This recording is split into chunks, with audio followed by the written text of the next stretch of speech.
Much of what was discussed last year was an excellent precursor to topics and outcomes of the B20 and G20, which India delivered on towards the tail end of 2023. Now, in this era of flux, where the tides of change sweep across the continent, we gather once again. With Russia, Ukraine, Palestine, Israel, and troubles in the Red Sea, we are staring at a grim and uncertain future. The impact of recession looms for much of the world. The AED 2024, Geo-Economic Challenges in an Era of Flux, is not merely a title, it's a compass. It points us towards the intricate intersection of geopolitics and economics. Here we navigate the seas of our ever-changing world, seeking clarity amidst complexity to create a shared future. Asia is, of course, the cradle of many civilizations, the engine of growth, and the fulcrum of global dynamics. Within its borders lies both challenges and opportunities. And as we deliberate, let's remember that our canvas extends beyond national boundaries. It encompasses the ambitions of billions, the resilience of communities, and the aspirations of generations yet unborn that we in this room owe a duty to. Our conference is more than a gathering, it's a crucible of ideas. Thought leaders, policymakers, and subject matter experts converge here to engage in dialogue. We dissect shifting economic paradigms, navigate trade tensions, and decode the evolving geopolitical landscapes. So brace yourselves for candid conversations, bold hypotheses, and paradigm-shifting revelations. And remember, the deliberations that have here will not be confined to these walls. They will echo across boardrooms, policy corridors, and academic institutions. AED 2024 is not just a conference, it is a catalyst, an impetus for action. So thank you, and let our dialogue begin. I would like to invite Ambassador Gautam Bambawale, convener of AED 2024, former High Commissioner to Pakistan and former Ambassador to China and Bhutan, to give the formal introduction. Thank you very much, Ambassador Bambawale.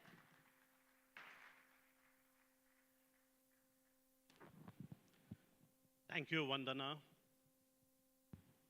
Dr. Mashelkar, President of the Pune International Center, Dr. Vijay Kelkar, Vice President of the Pune International Center, Ambassador Vinay Patra, Foreign Secretary of India, Ambassador Seva Lamsal, Foreign Secretary of Nepal, Ambassador Masood bin Momin, Foreign Secretary of Bangladesh, General A.K. Singh, GEO-ECONOMIC Southern Command, ladies and gentlemen, friends. It is my great honor to welcome all of you to the 2024 edition of the Asia Economic Dialogue. As some of you may know, but not all of you, this is the 5th year running that the Pune International Center is hosting this particular dialogue. The first three editions of this dialogue were held in Mumbai, and then we had the immense pleasure and honor of shifting it and moving it to Pune because our city of Pune is becoming more important in the national and international scheme of things. In the year 2020, and then later in 23 and now in 24, we have held this dialogue, decided that the theme of the Asia Economic Dialogue would be geo-economic challenges in an era of flux. The reason is that the last few years have seen great changes, great flux, great challenges in geopolitics, in geoeconomics, and geostrategy. The COVID crisis, which impacted lives and livelihoods, and that was followed by the Russia-Ukraine war, which is now well into its second year, into its third year. And more recently, we have had the Hamas-Palestinian issue, all of which have impacted energy prices, food prices, and economies across the globe. Some economies are already in recession, others are in danger of falling in recession, but we will focus later on what's happening here in our region, namely South Asia. On this occasion, let me once again say to all of you that we have an excellent program over the next 2.5 days. We're going to be talking about generative AI. We're going to be talking about India's place in the world of IT. We're going to be talking about the future automobile and future fuels. We're going to be talking about drones, technology whose time has come. So all of this await the next few days. I welcome all once again to this 24th edition of the Asia Economic Dialogue. Thank you for being with us, and I hope you enjoy this dialogue as much as I think I will be. Thank you. Good evening.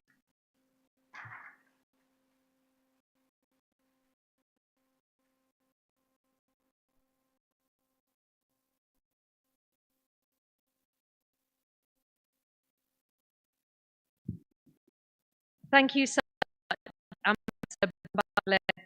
Um, it's clear that this is going to be like a canvas where ideas collide, futures emerge, and change finds its voice.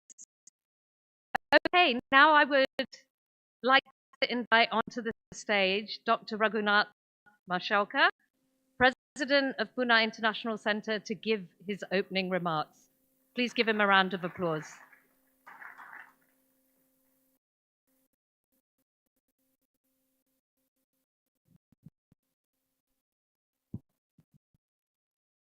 For 2024, I must say, the Gautam Bambawale, because this event would not be there without his leadership. So Gautam, our very special thanks to you. Distinguished eminence that I see in front of me, I will not take name, there are too many of you. Eminent speakers and participants from across the world, ladies and gentlemen. I'd like to warmly welcome you to the 8th Asia Economic Dialogue. As was mentioned, it is the 5th Asia Economic Dialogue in a row by Pune International Center on behalf of the Ministry of External Affairs.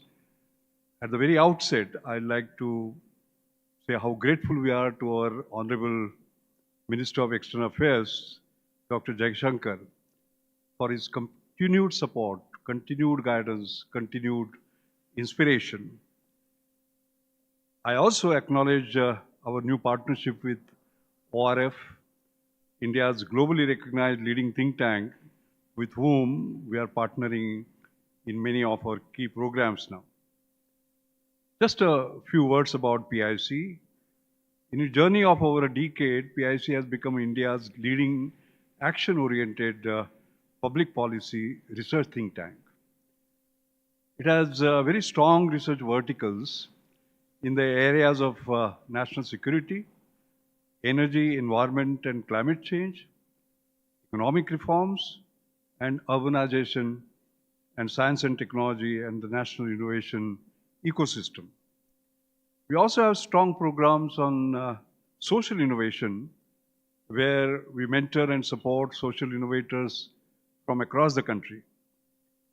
We always emphasize that Pune International Center is an international center in Pune.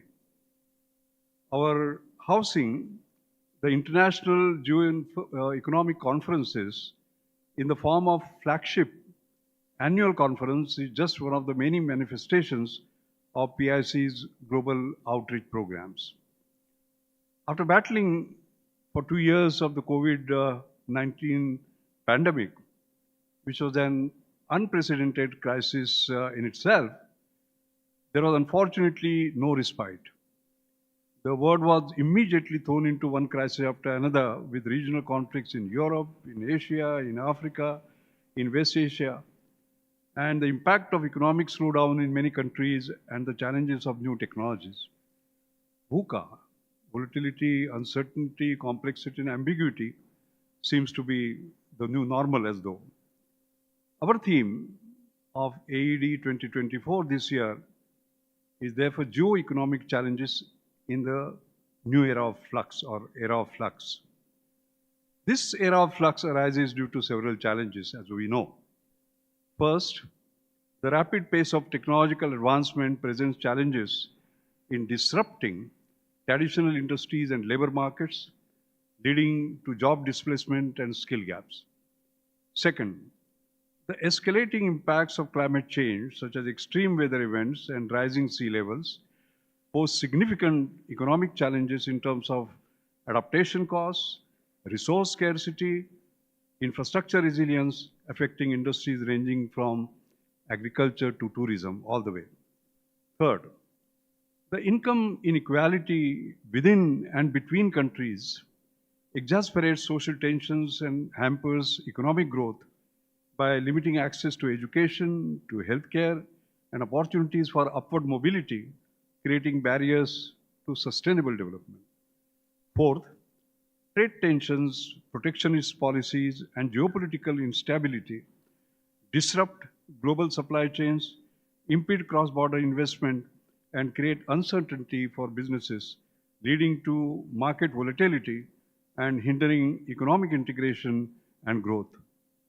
And fifth, aging populations and declining birth rates in many regions pose challenges such as increased healthcare and pension costs, labor force shortages, and reduced consumer spending, impacting economic productivity and fiscal sustainability. And despite these heavy winds, in the AD 2024, we wish to focus on strategies for growth, strategies for cooperation among Asian nations, and especially in South Asia. It is obvious that on one hand, there is a great potential to enhance South Asia's resilience to external shocks and uncertainties in the global scenario. But on the other hand, there is an enormous potential to unlock significant growth potential by promoting trade, by investment, by productivity gains across borders, leading to increased job creation, income generation, and poverty reduction. We can collectively address common challenges such as infrastructure deficits, trade barriers, skill shortages, leveraging shared resources and expertise to overcome barriers to growth. It will also allow us to access larger regional markets, tapping into diverse consumer base and expanding opportunities for export-oriented industries, thus stimulating innovation, competitiveness, and economies of scale.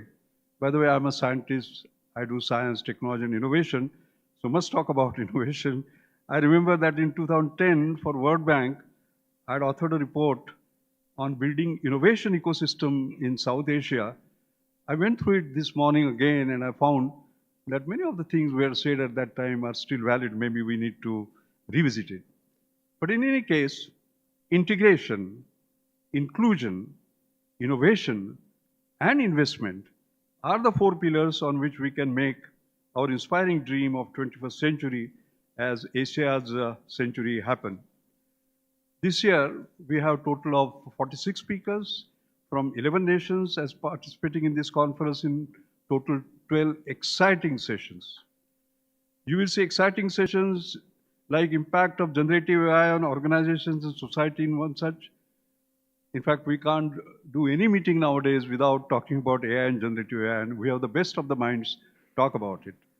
We look at the impact of the new India, Middle East, Europe economic corridor. We even discuss the emergence of third globalization, but our emphasis is on opportunities and challenges in creating a more integrated South Asia. Finally, I want to extend a very warm welcome to you on behalf of our beloved city of Pune. It's a great city of culture, of education, of research and innovation, and now it is also known as Vaccine City, as you know. This beautiful poem, normally it is unusual to give a poem in a presidential remarks, but I will do so because innovation is the key, doing it differently. So here is a poem that I liked very much, which describes the great city of Pune eloquently. In Pune's ancient streets, echoes of Maratha valor resound. Culture's tapestry views through its vibrant ground, a scholarly heaven where minds ignite and wisdom's flame. Minds ignite and wisdom's flame. Innovation thrives as dreams and ideas claim their fame. In its beating heart, history meets innovation's embrace. And some of you had visits to historical Shanwarwada, I believe, yesterday and today.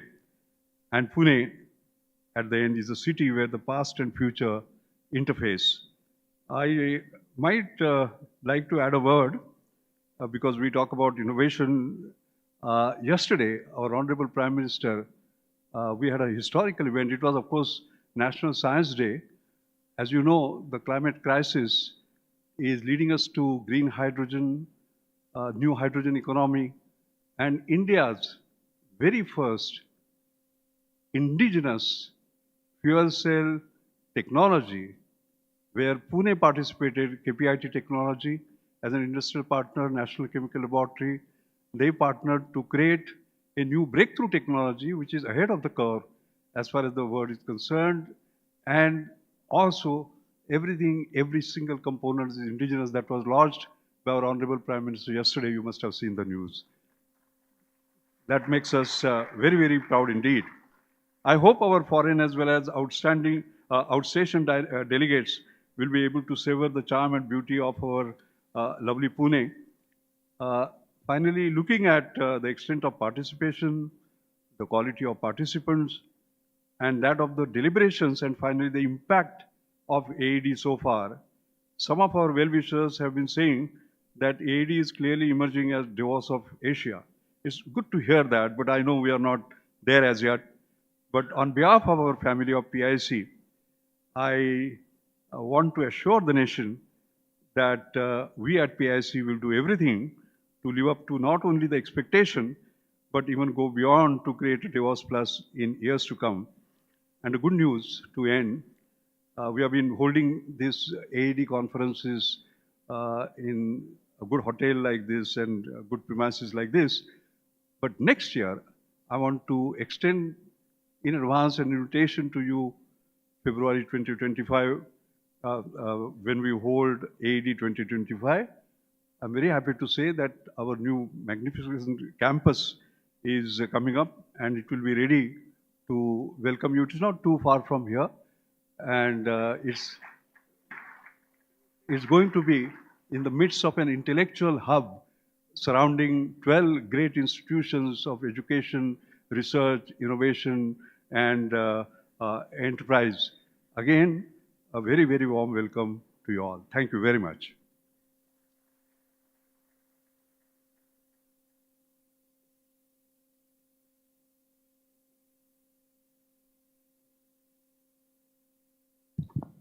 Thank you, Dr. Mashalkar. Ladies and gentlemen, who more fitting to hear from than the author of the widely acclaimed best-selling book, The India Way, Strategies for an Uncertain World, and recipient of the Padma Shri Award. I am, of course, talking about a huge supporter who was here with us in person last year. It's the External Affairs Minister, Jaishankar. So if we could have his video played, please. Dr. Raghunath Mashelkar, Ambassador Gautam Bambawale, Foreign Secretary Vinay Quatra, distinguished guests, ladies and gentlemen, dear students. I am truly delighted to address the 8th Asia Economic Dialogue. In the years that have passed, I note that the dialogue has emerged as a prominent forum on geo-economics. This edition focuses very appropriately on the geo-economic challenges of our times. Today, these broadly fall into 3 categories. One is the supply chain challenge that has arisen from a particular economic hardwiring created by the globalization era. Whether it is finished products, intermediates, or components, the world is dangerously dependent on a limited number of suppliers. Even as importers, the production centers have built their own sourcing chains. How to introduce greater resilience and reliability is today central to de-risking the global economy. All of us need more options and must work to create them. The second is the technology challenge, which grows by the day given our reliance on it for more aspects of our daily life. The digital era has given it an altogether different connotation because it is so intrusive. It is not just our interests that are at stake, but often the most personal of our decisions and choices. Such an era demands more trust and transparency. But in fact, we are seeing the reverse where technology providers are concerned. The third is the challenge of over-concentrations stemming from the nature of globalization. They are heightened by unpredictability and opaqueness. We discovered this most sharply during the COVID period. But from time to time, we are also reminded when market dominance is weaponized. For the Global South, this is particularly serious given the extent of its dependence. These three phenomena have come together particularly impactfully when we consider the evolution of critical and emerging technologies.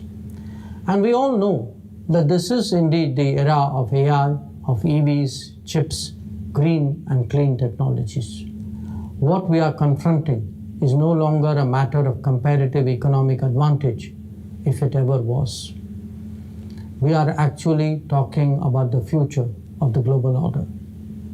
Where do the solutions lie?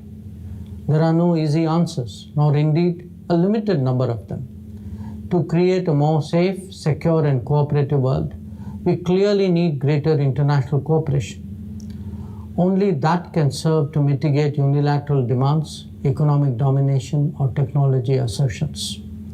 For India, this means moving across a broad front of domains that all contribute to comprehensive national power. It requires a massive upgrade of our skills base. It suggests an environment that promotes startups and talent.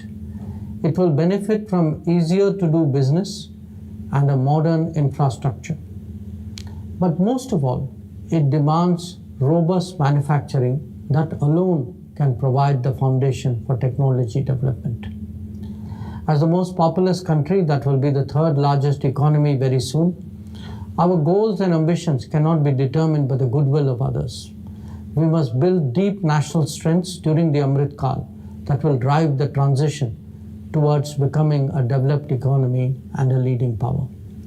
This is the vision of the Modi government, and our initiatives and programs of the last decade are aimed to this very end. Perhaps there is no better audience to appreciate it than one in Pune, which has such a long record of industrial manufacturing. I thank you all for your attention and wish you productive deliberation.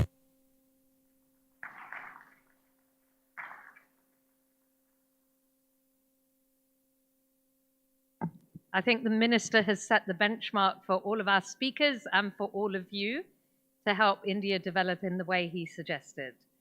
Okay, to kick things off then, we have a session on promoting economic integration in South Asia.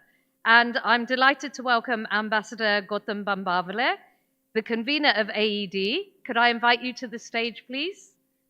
Please give him a big round of applause. Ambassador Bambawale's journey began in the corridors of China Affairs at the Ministry of External Affairs. His path led him to the pivotal positions in Berlin, Beijing, and Washington, D.C. As Consul General in Guangzhou and Ambassador to Bhutan, he etched lasting imprints on East Asian relations. And today he stands before us, a bridge builder, a diplomat, and a visionary. And I'd like to welcome onto the stage Ambassador Vinay Mohan Quatra, Foreign Secretary, Government of India. Please give him a big round of applause. With 32 years of service, Ambassador Quatra's expertise spans continents. From ambassador to France and Nepal to heading the Americas division, he has navigated the intricate currents of international relations. Today, he brings his wisdom to our table where India's interests converge with global aspirations. I'd also like to welcome Ambassador Seva Lamsal. Please give her a big round of applause. History was made on the 15th of December 2023 when Sewa Lamsal became Nepal's first female foreign secretary.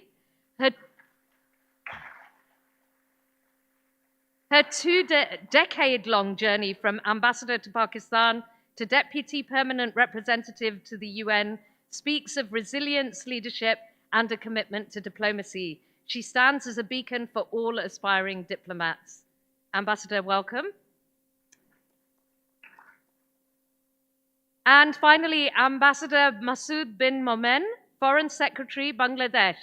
Please give him a big round of applause. Notably, Ambassador Momen served as Bangladesh's ambassador to the UN, Japan, and Italy, with a career spanning various diplomatic capacities, including roles in New Delhi, Kathmandu, and Islamabad. His leadership and expertise persist in molding Bangladesh's foreign policy on the global platform, reflected in his ongoing impact in diplomatic services. So together, we delve into the heart of economic integration. Remember, our neighbors are not distant strangers. They are our immediate family. Their prosperity is our prosperity.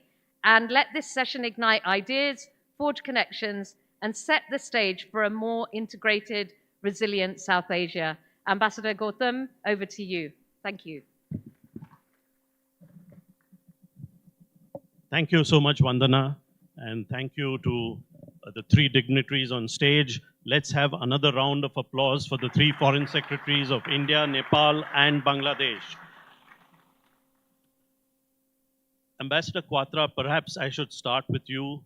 Let me first ask you to deliver some opening remarks as the driving force behind this conference. The Ministry of External Affairs has always been very supportive of our efforts. But also let me bundle that question with the issue of geoeconomics being in a state of flux. How has India come through the crises, the multiple crises that we have experienced over the last few years? So let me ask you on both those issues to give us your views. Thank you.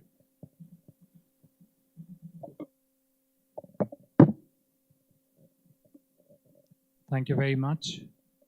Gautam, if you permit, I would start by recognizing the president of the Pune International Center, Dr. Mashilkar, the vice president, Dr. Vijay Kelkar, Ambassador Lata Reddy, my former boss, Ambassador Gautam Bambawale himself, my colleagues on the panel, Foreign Secretary Sewa Lamsal of Nepal and Foreign Secretary Momen of Bangladesh, other serving and retired senior officials of Government of India present here this afternoon, my colleagues from the Ministry, Secretary Kumaran and Joint Secretary Raghu. First of all, a big thank you to the organizers of the Pune International Center for giving me and the ministry this opportunity to speak to this distinguished gathering in Pune. I last visited Pune roughly 41 years ago, I think sometime way back in 81, 82.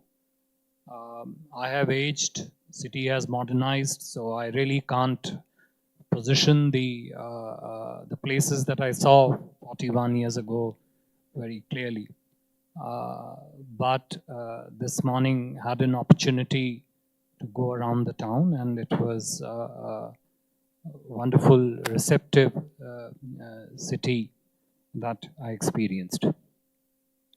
I think the remarks that the Honorable External Affairs Minister made in his video address and the sketch of challenges that Dr. Mashilkar outlined in his remarks, I think that clearly broadly forms the framework of challenges if you call them challenges in that respect that we face, I could decipher 4 of them very clearly from Minister's remarks, which were essentially the supply chain challenge 1, technology challenge.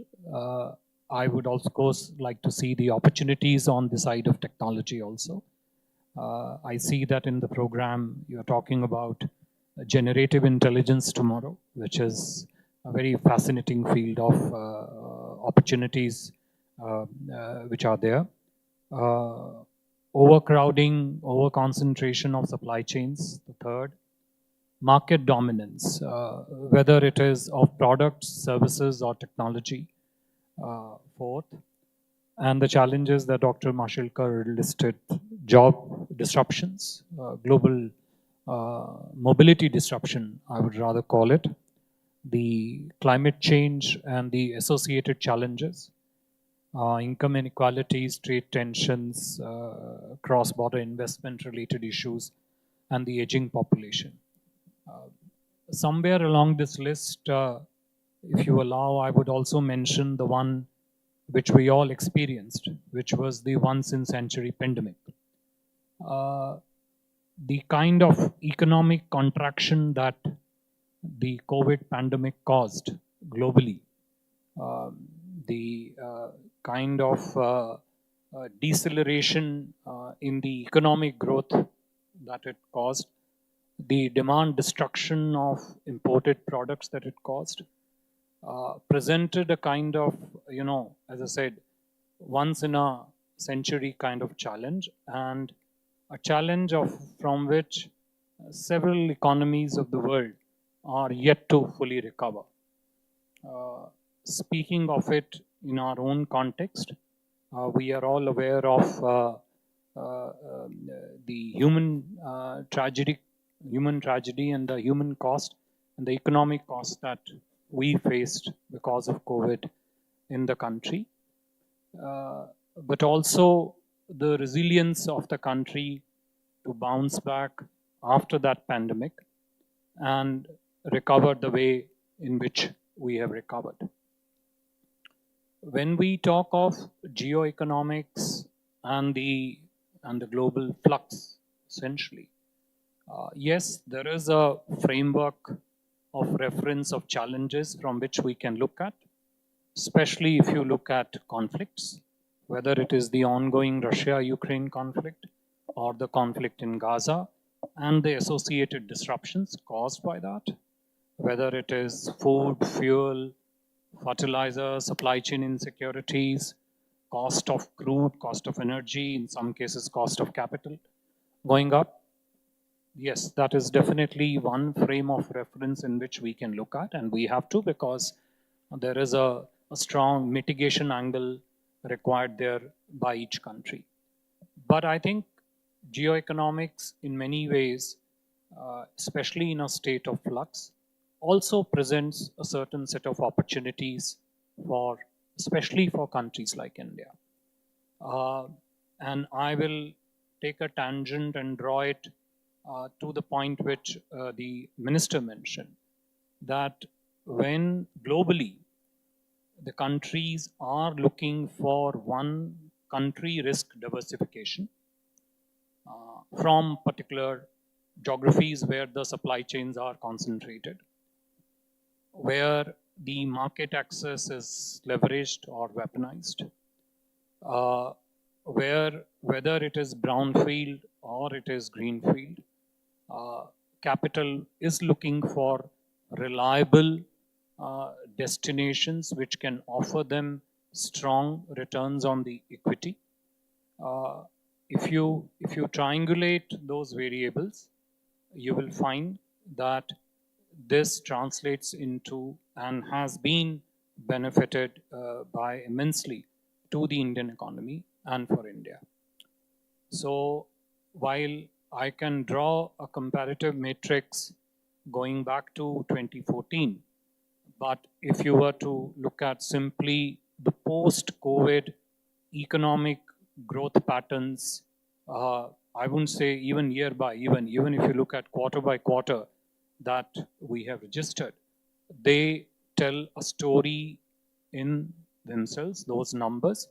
And that story is not just of headline numbers. Those everybody knows. I mean, we were 10th largest in 2014. We became 5th largest last year. We are aiming to be 3rd largest in 3 years' time from now.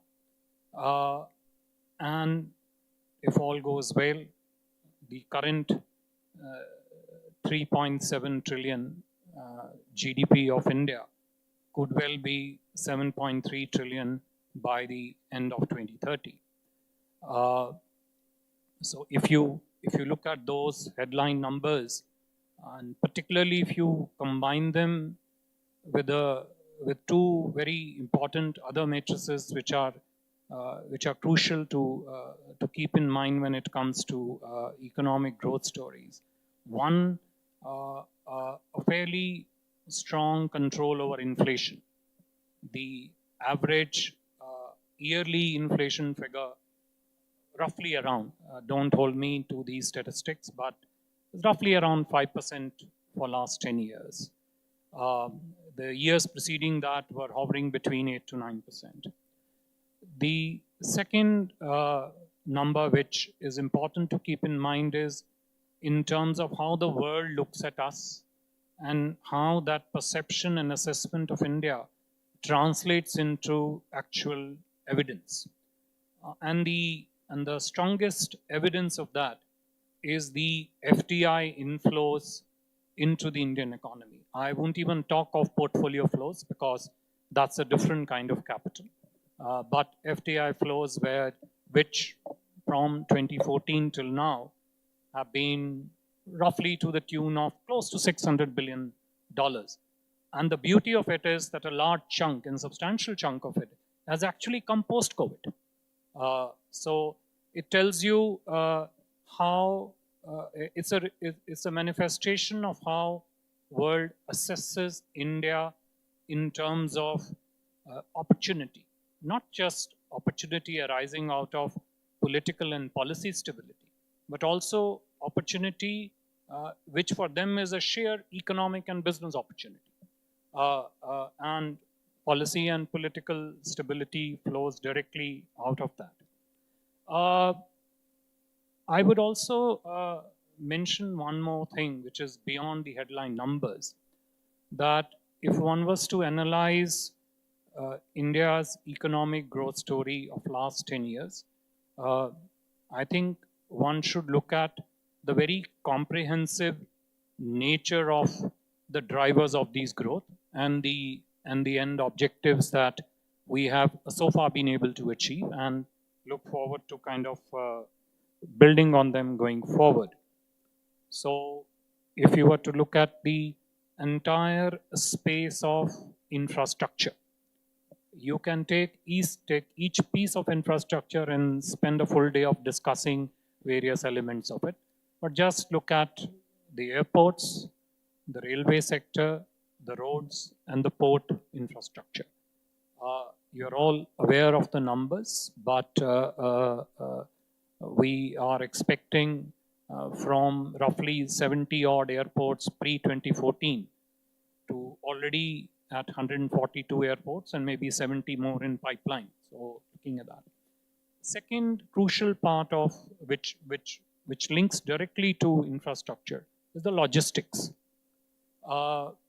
The extent of logistics load onto the GDP is very important to keep in mind if our journey is to continue, and Prime Minister is very strongly focused on it. So if you look at the national logistics policy, which was launched recently, our target is to move logistics cost to roughly 8 to 9% of the GDP by 2030, which is what the global benchmarks are, which is what we experience in the developed countries. Current costings of logistics cost to the GDP are on the higher side.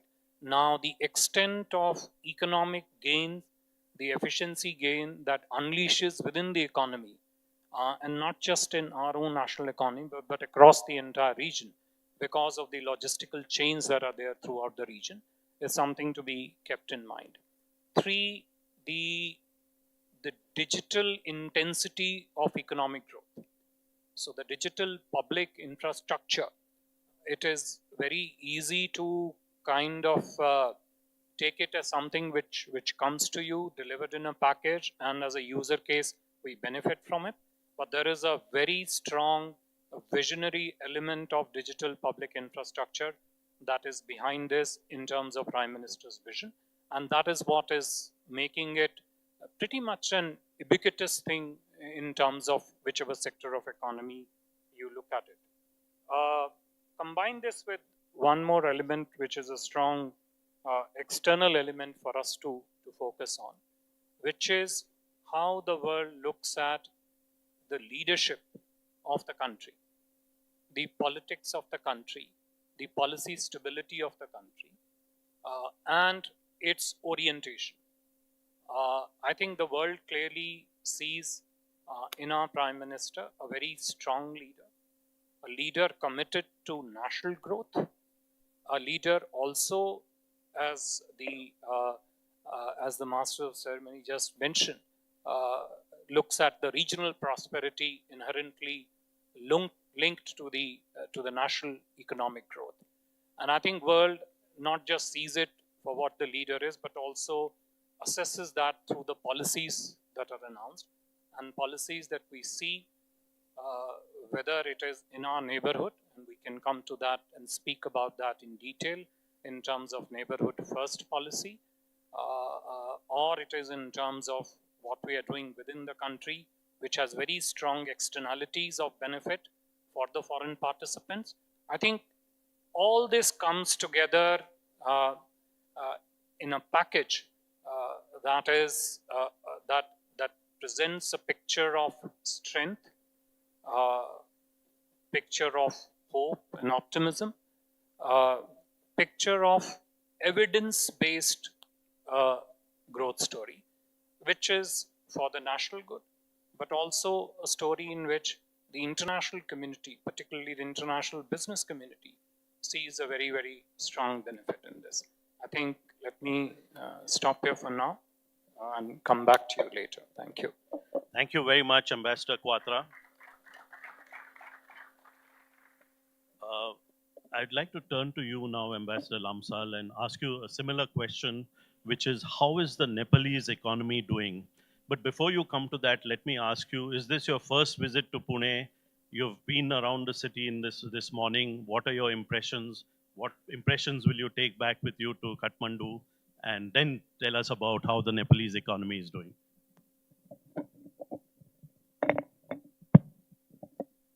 Thank you very much. Let me begin by extending my sincere thanks to the host of this event, President of Pune International Center, Vice President of Pune International Center, Convener of AED 2024, Ambassador Gautam Bambawale, Foreign Secretary Binay Mohan Quatra Saab, Foreign Secretary of Bangladesh, and distinguished guests, ladies and gentlemen. Thank you very much for this opportunity. Let me respond to your question that I came to New Delhi and then I had good meetings. I paid a courtesy call on Honorable External Affairs Minister and I had good meeting with the Foreign Secretary of India. And yesterday I just arrived, and then this morning I visited Saniwar Wada, a very historic place of Pune. And I'm thrilled to see that place. Very magnificent place. I heard a lot about that place. And then again, I had another opportunity to visit Symbiosis International Center this morning, where our over 700 students are studying there. And this is another place of Vasudhaiva Kutumbakam in real terms. We talk a lot of talks about Vasudhaiva Kutumbakam, but this is the place where you can see what is really mean Vasudhaiva Kutumbakam. I'm really impressed, and then thank you very much for this arrangement also. To your questions, yes, I agree with the panelist. The master of ceremonies, she set the stage very well, and also the president of Pune International Center, he also articulated so many issues, and then yourself, Ambassador Gautam Bamawale. Yes, it was a difficult time, particularly due to COVID pandemic, followed by the wars and conflicts across the region, and then that hampered a lot to the landlocked economy like Nepal.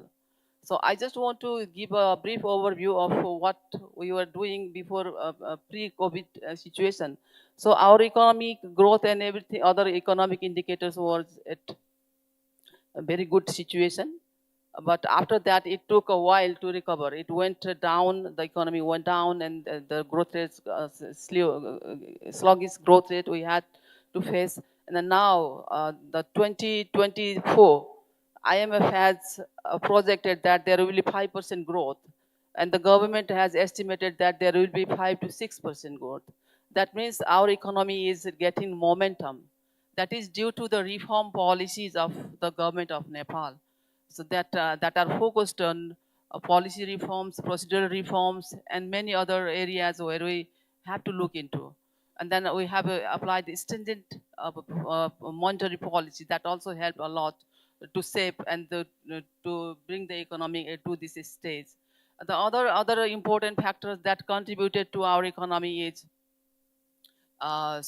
energy sector. Energy, Nepal has huge potential of energy and hydropower generation capacity. So that is one area where I will discuss later. I think I have another topic to discuss later on. And we have also agricultural sector that we put focus on. And likewise, we have tourism sector. That also has come to pre-COVID situation now. So our tourism is coming back, and also other macroeconomic indicators such as foreign reserve exchange, and then remittance inflow, and the inflation. We have control over inflation also. So I think all those indicators have given good impression. So our economy is on the right track. There are many areas where we can focus on and then integrate into the regional development also and in the region. I think in terms of other areas such as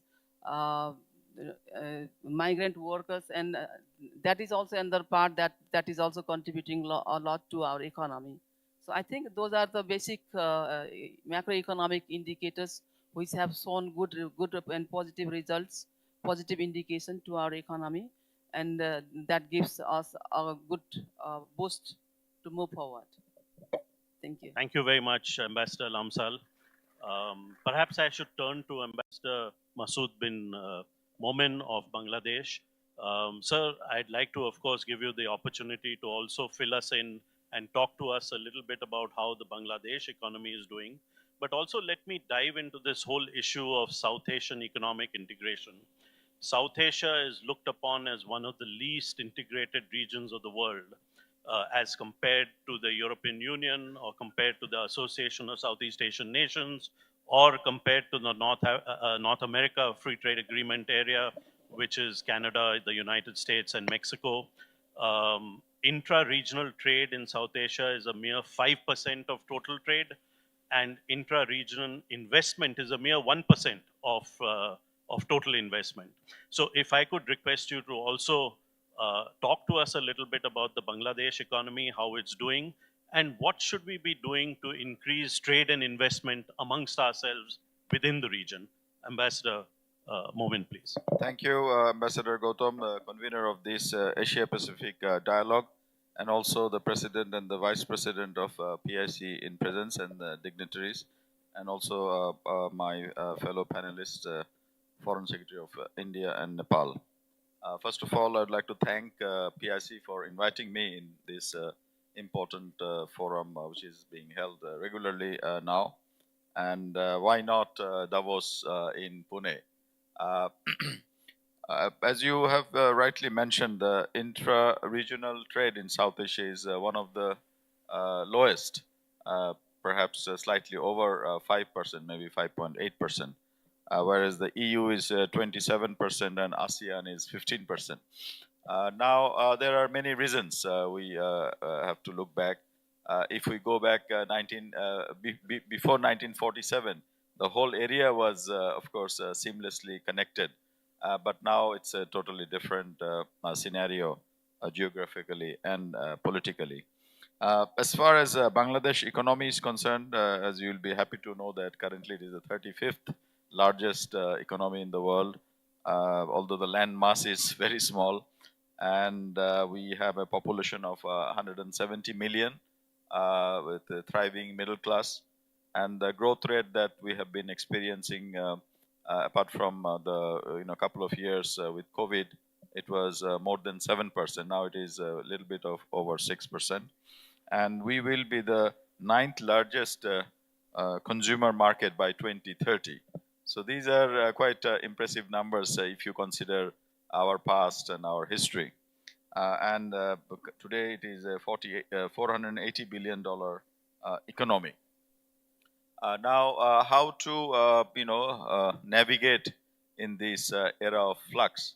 And Bangladesh is also being affected first, of course, with the COVID, and then the Ukraine war, as mentioned, and the Gaza crisis and the Red Sea, disturbances of supply disruptions, and the triple F problem that was mentioned by Ambassador Quatra, the food, fertilizer, and fuel, because we import most of our fuel and a lot of our fertilizer from other sources.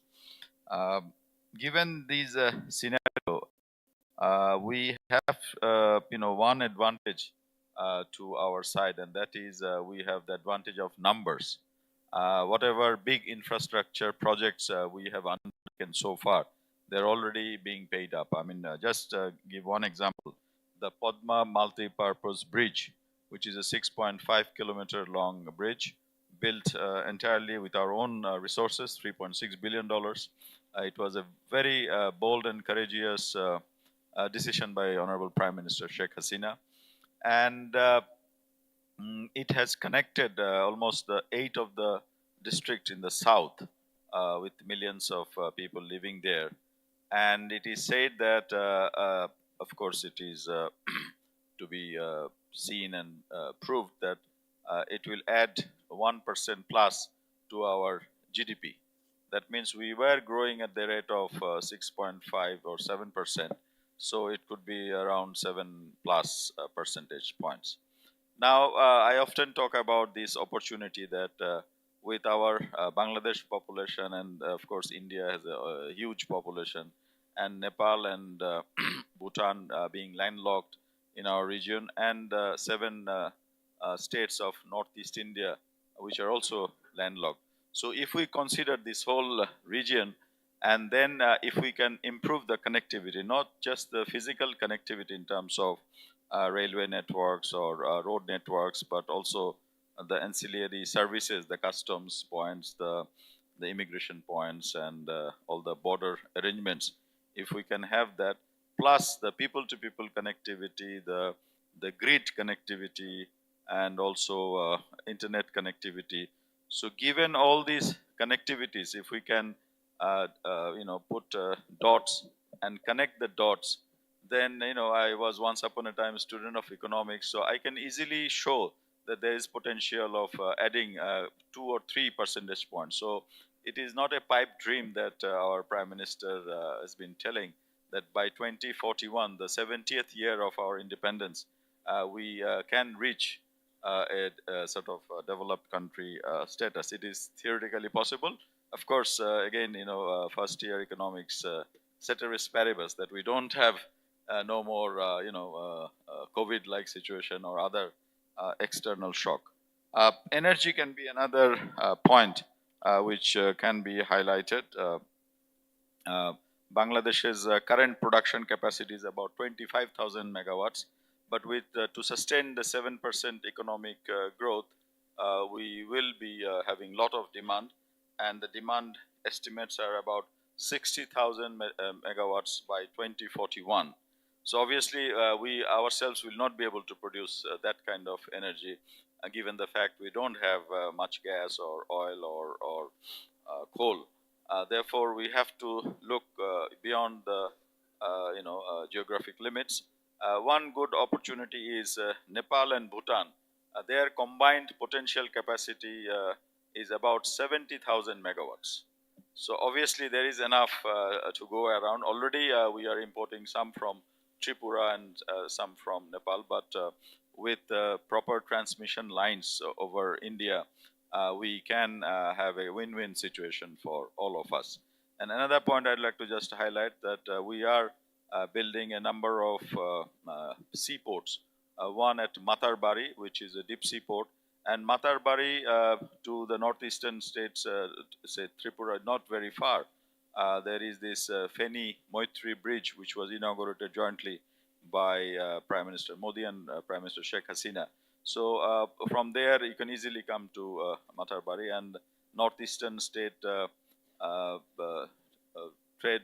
traders have shown a lot of interest to use that port. So with northeastern states, with Nepal and Bhutan, so it would be again another very lucrative proposition for all of us. So there are, and then there are waterways and other means also for taking goods through the waterways up in the rivers from Sylhet to from Kumilla to other Indian states. With the kind of leadership vision that currently being displayed both by Prime Minister Narendra Modi ji and Prime Minister Hasina, Modi ji mentioning that this is a kind of a golden chapter in our history. So obviously, if we can do our best in utilizing all these, there are a lot of hope for not only Bangladesh, but for the entire region or the sub-region. Thank you. Thank you, Ambassador Moment. And thank you very much for your proactive and optimistic outlook that South Asia could become a region which is very well connected, which is very well economically integrated. Ambassador Quatra, you mentioned India's neighborhood first policy, and India is also a major, it provides development assistance to its neighboring countries. So could I request you to describe our neighborhood first policy, to talk a little bit about it, and also if you could share with us some of the big success stories of development assistance that India has done in its immediate neighborhood. Ambassador Quatra. Thank you very much, Ambassador Bambiwale.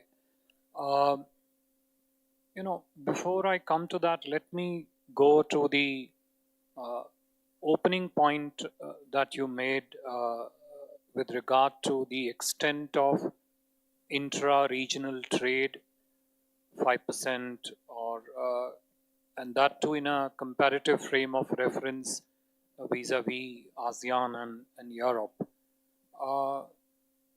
I would not disagree with you that that is definitely one frame of reference in which one can examine whatever is happening in terms of, I would say, economic cohesion within South Asia. That definitional view essentially then takes you to certain outcomes that that particular view would want, which is smooth flow of goods, services, capitals, more integrated, deeply integrated supply chains within the region. That's the outcome that from that frame of reference you would reach if you were to take that into account. I think the way it is happening in the region and in South Asia, and especially if you look at the evidence of it, we are in a way approaching it from a different direction, which is that we are directly focusing on the outcomes. perhaps in the process not necessarily being purist about the definitional aspect of it. And this happens at multiple levels. This happens in our bilateral relationships within South Asia. It also happens in the regional institutional frames of reference. Contrary to what people would think, many of these achievements that the regional associations have been able to succeed in obtaining have been greatly instrumental in forging a stronger South Asian connectivity. So, if I was to take forward what my colleague, Foreign Secretary of Bangladesh, spoke about connectivity, and I'm taking this as the first element of Prime Minister's neighborhood first policy approach. When we look at South Asia, when we look at our neighborhood first, I think it's at three levels. The first is a level of belief that we have in it.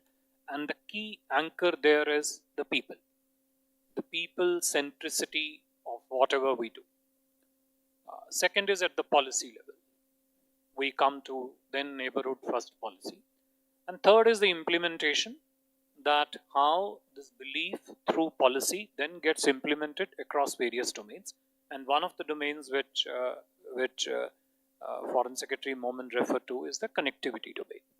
Now, when you look at connectivity within our region, you will probably find it essentially of four types basically. One, the physical one, infrastructure, rail links, road links, etc. The second, which is probably a newly emerging space, is domain connectivity. So, for example, Foreign Secretary Momin spoke about power trade. I can give you a very real life example, and my colleague, Foreign Secretary of Nepal, will testify to that. 2 years ago was a very significant landmark point in India-Nepal relationship, when for the first time, 2.5 years ago, I think, the first project was approved under the CBT guidelines of India, allowing Nepal to export 30 megawatts of power to India. It was just 2.5 years ago, not long ago. Why I say this to be a significant landmark? Because till then, hitherto, Nepal had been a net importer of power from India. That was the first time that Nepal exported 32 megawatts of power. And I remember at that time, the general perception was that, look, it's only 32 megawatts, so we'll see how this goes in. On today's date, when we speak, Nepal is exporting to India in excess of 600 megawatts of power. This is just in last 2.5, 3 years. And this is a classic example of how the power trade, which is a regional trade incidentally, because a lot of power gets sold on the IEX exchange in India. So it is not a G2G purchase. It is a purchase which is made by a private sector player in India, and supplier is a private sector project in Nepal.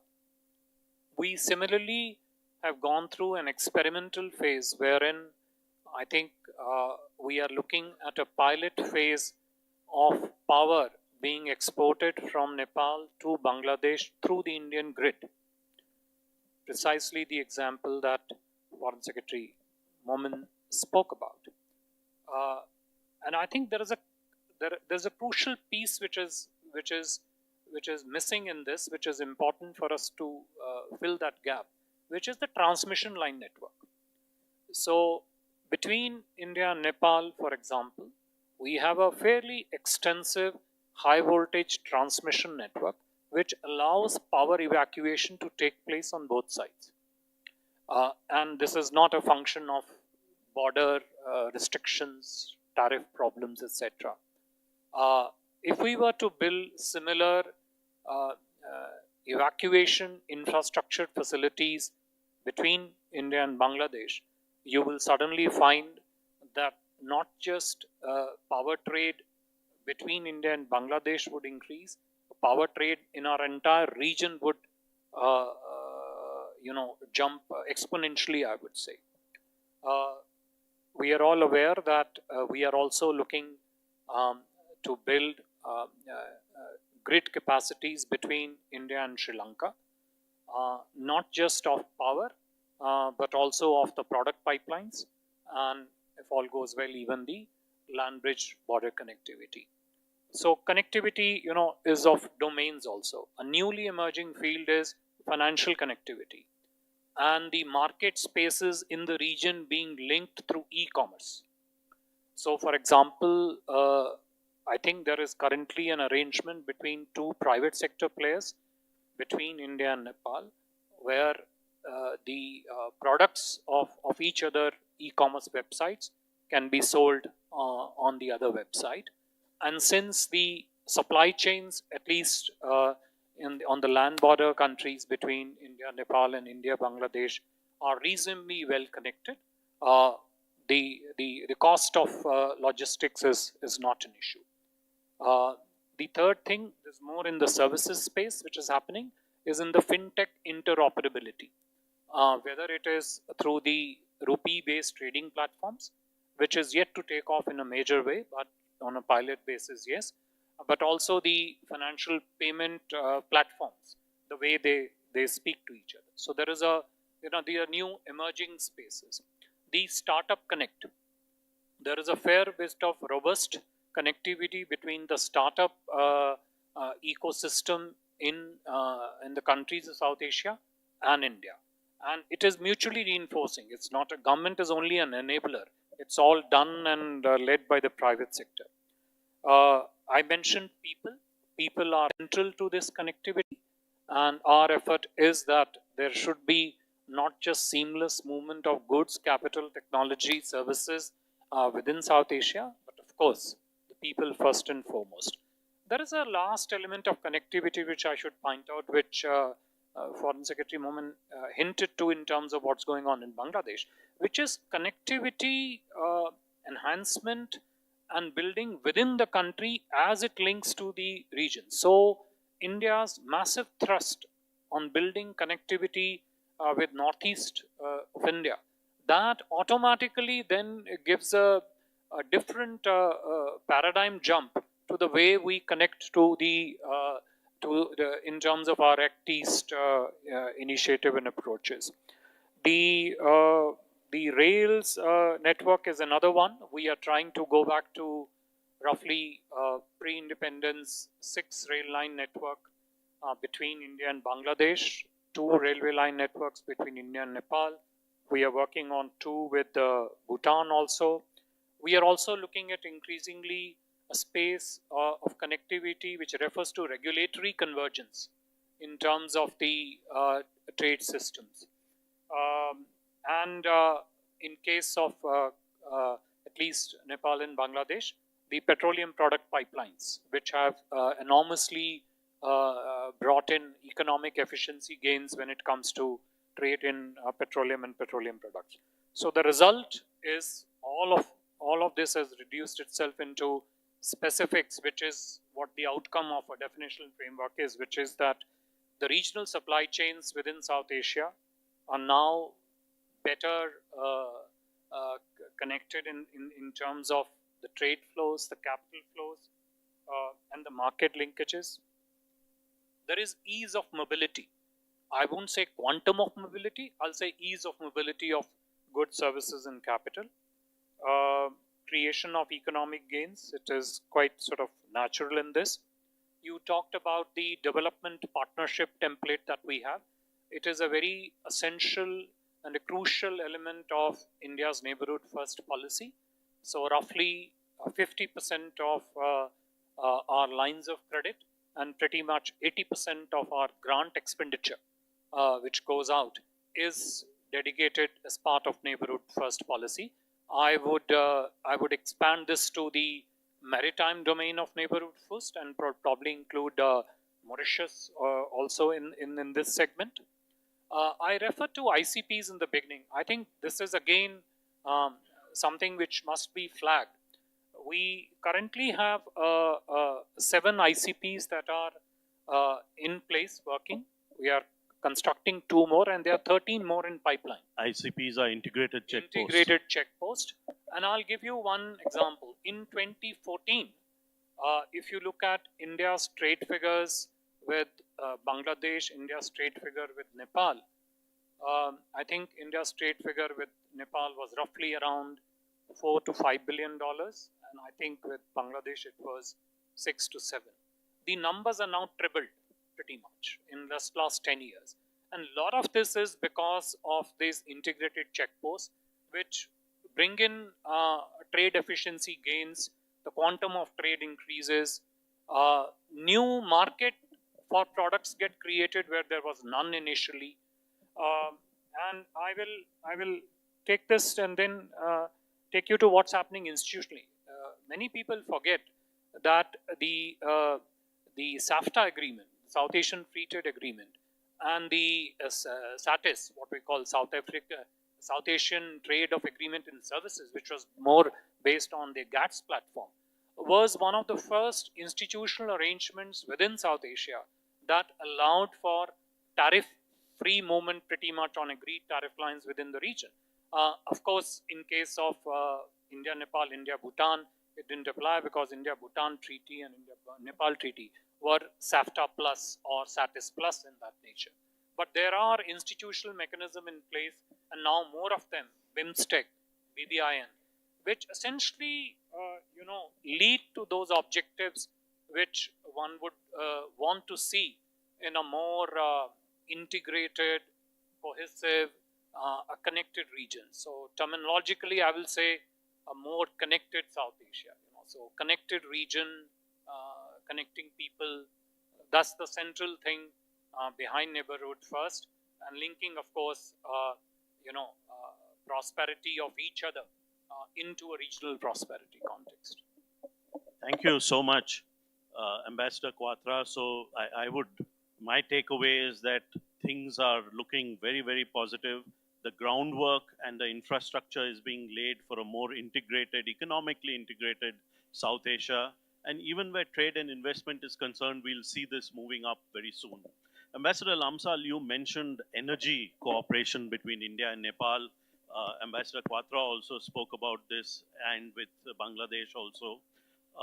So could you speak a little bit more about energy cooperation, hydropower cooperation, how it has developed in the last few years? Ambassador Quatra just mentioned a few statistics on this, but could you explain to us how hydropower cooperation and energy cooperation between India and Nepal and India, and also with other parts of South Asia, has developed in the last few years?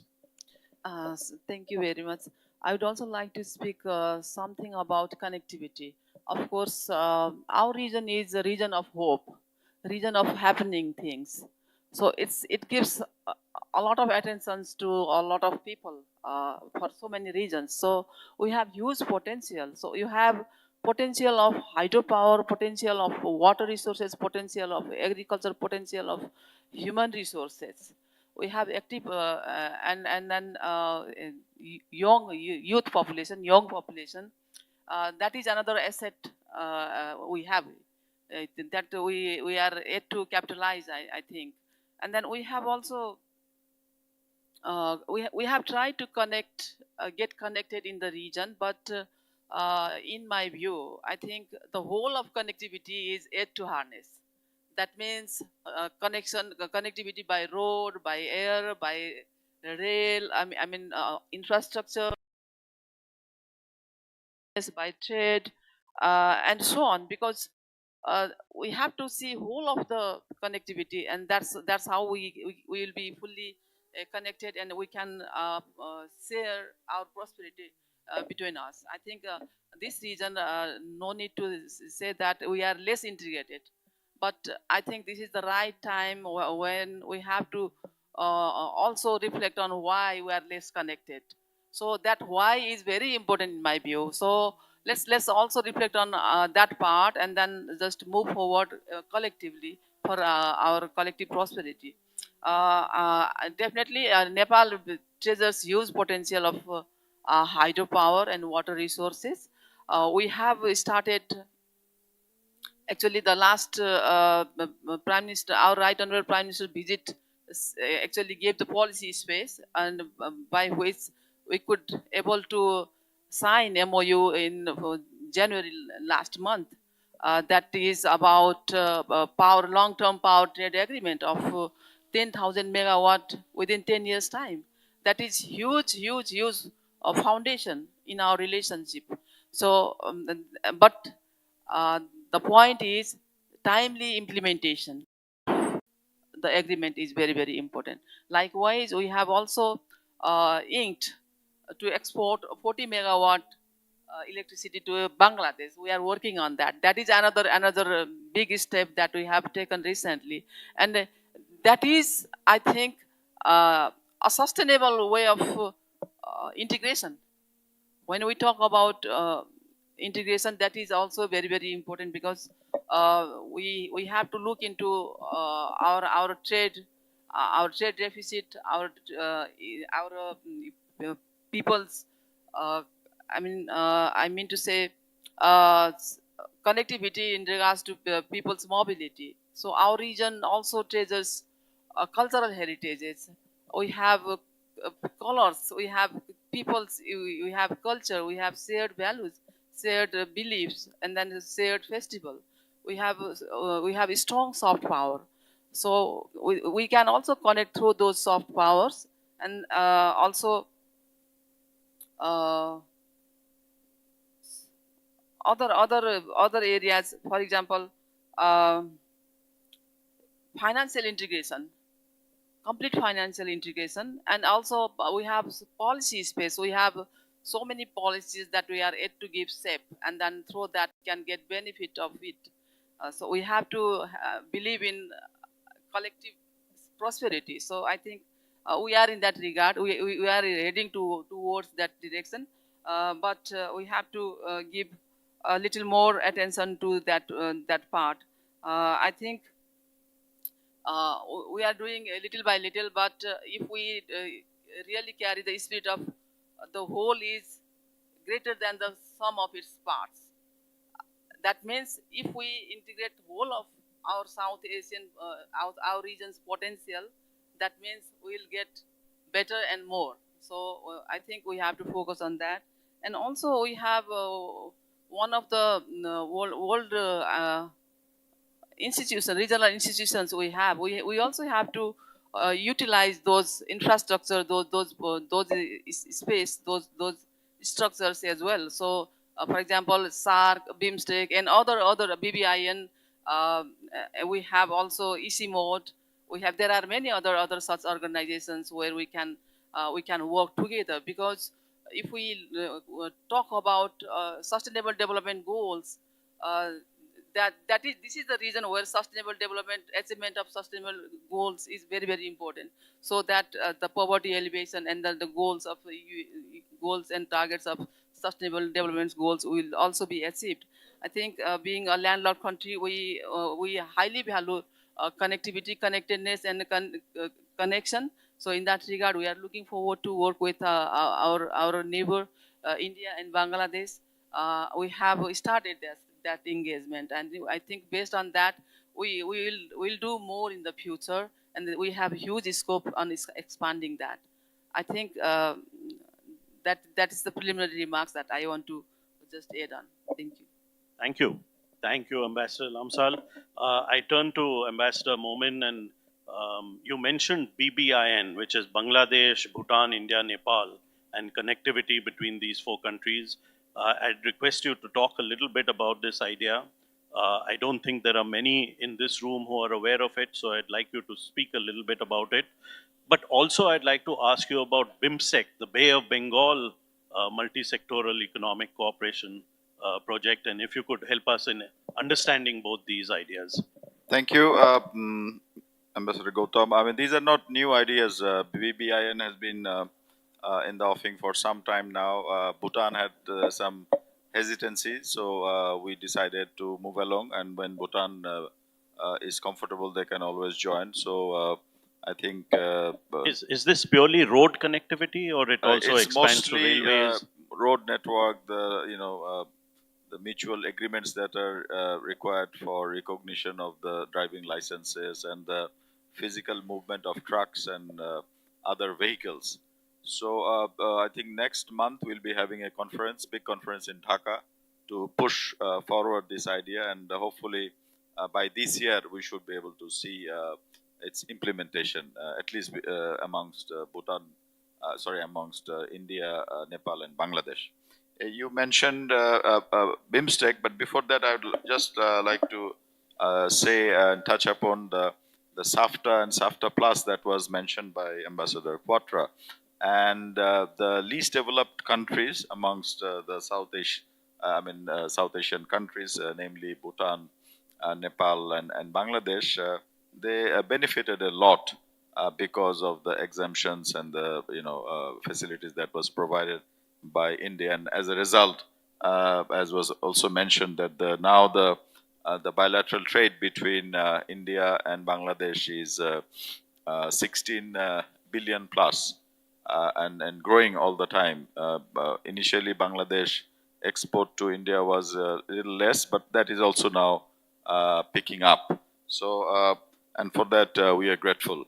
But now that the neighbors of India are also graduating from the LDC category, namely again Bhutan, Nepal, and Bangladesh, so we have to look forward to working on new arrangements with Bangladesh. The SEPA, the Comprehensive Economic Partnership Agreement, is also being talked about.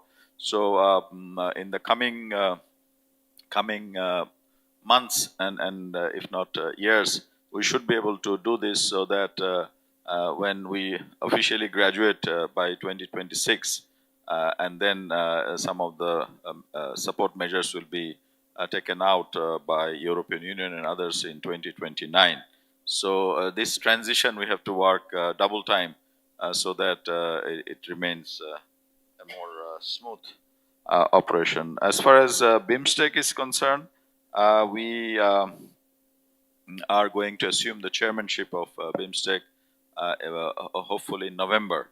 And we have a new Secretary General, an Indian diplomat, senior diplomat, Ambassador Indra Pandey. And we have been discussing, how Bangladesh's chairmanship will take this organization forward.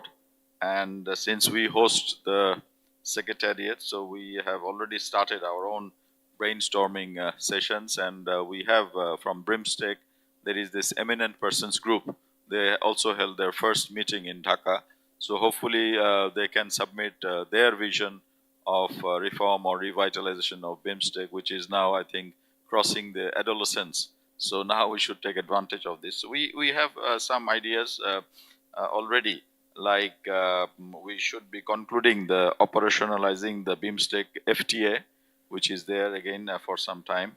Formal launching of the Blue Economy Action Plan and activating or mobilizing the Blue Economy Expert Group. Finalization and implementation of the Agreement on Maritime Transport Cooperation. Operationalizing the grid interconnectivity and regional energy trade with emphasis on renewable energy.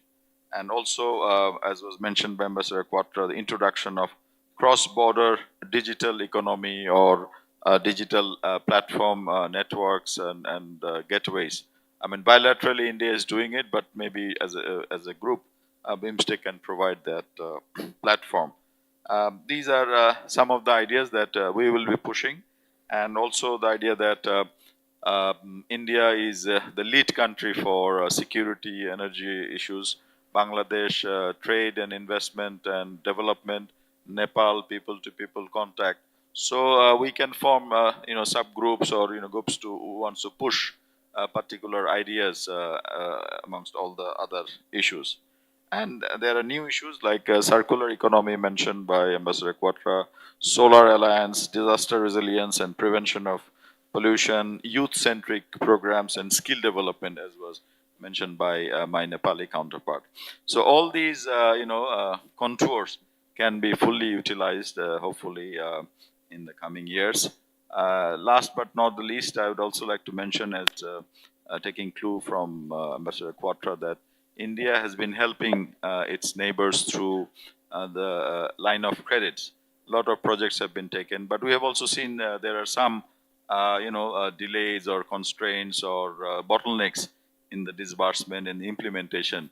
And when Honorable Foreign Minister Jaishankar met our Prime Minister recently in Munich, he mentioned that we can always revisit some of these old projects which were not implemented. So aligning the priority of the two countries and also thinking of the greater picture that we have in mind. So that could be Bangladesh being one of the largest, I think, recipient of the LOC. So again, thanks to India.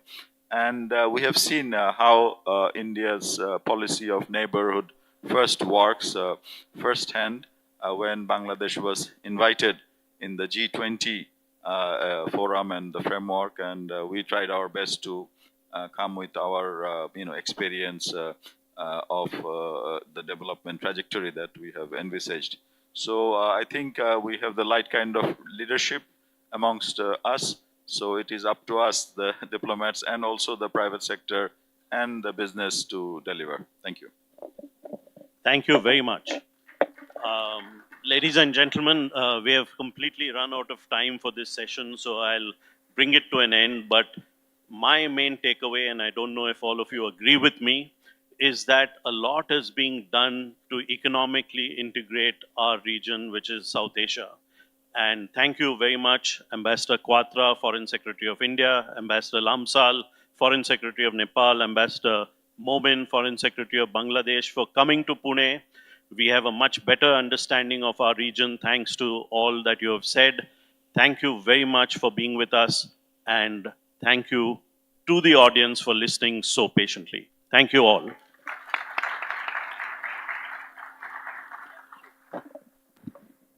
Thank you so much. Can I just ask Ambassador Gautam Bambavle to offer a small token of appreciation to each of the ambassadors on the stage, please?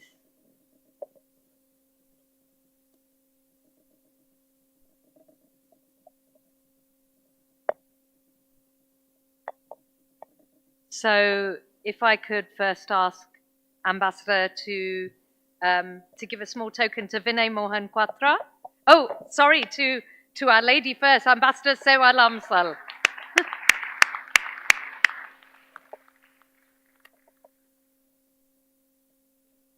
To Ambassador Masood bin Momen, and to Ambassador Vinay Mohan Quatra. Let's just get a photo.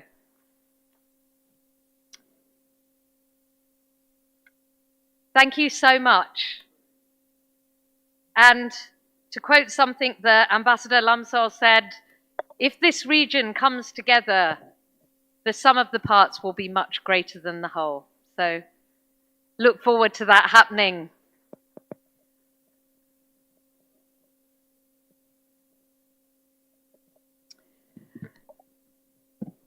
Okay, ladies and gentlemen, we have the next session coming up.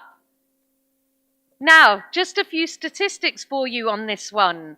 According to the UN, 70% of the 1.3 billion people living in conditions of poverty are women. In urban areas, 40% of the poorest households are headed by women. Women predominate in the world's food production, 50 to 80%, but they own less than 10% of the land. The ILO estimates the value of unpaid care and domestic work to be as much as 9% of global GDP, and that is US dollars 11 trillion. To put that into perspective, that is twice to 3 times the global tech industry. Today, we delve deeper into understanding how geopolitical shifts and economic strategies intersect with gender dynamics, affecting the participation and representation of women in political, diplomatic, and economic spheres. Our esteemed speakers bring a wealth of knowledge and experience to the conversation. So could I welcome onto the stage Anniken Huitfeldt, former Minister of Foreign Affairs, Kingdom of Norway. Big round of applause for her. And Ambassador Lata Reddy, former Deputy National Security Advisor of India and former Ambassador of India to Portugal and Thailand. I'm just going to give you a brief background of these amazing women. First of all, Anniken, she is a distinguished Norwegian politician, renowned for her exemplary leadership and dedication to business and trade with the current Labour Party.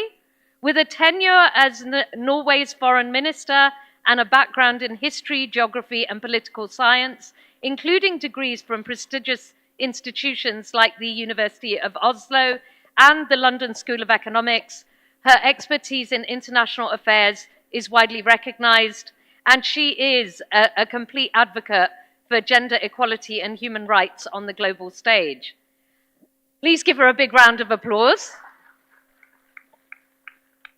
And we also have Ambassador Lata Reddy, as I said, former Deputy National Security Advisor of India and former Ambassador of India to Portugal and Thailand.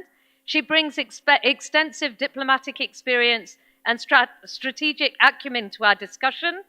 She's had leadership roles with cybersecurity policy formulation and international cyber cooperation, and significantly influenced discussions globally on cyber governance and security. Recognized for her contribution to multilateral negotiations and foreign policy, her insights into the intersection of gender, geopolitics, and technology are invaluable. Together, both these ambassadors will guide us through an exploration of the multifaceted challenges and opportunities faced by women in politics, diplomacy, and economic sectors, from addressing underrepresentation in government and corporate boardrooms to examining the impact of conflict and reproductive rights on women's lives. Our conversation aims to foster a deeper understanding of the complex interplay between geopolitics, geoeconomics, and gender dynamics. Please join me in extending a warm welcome to our esteemed speakers as we listen to them now. Thank you.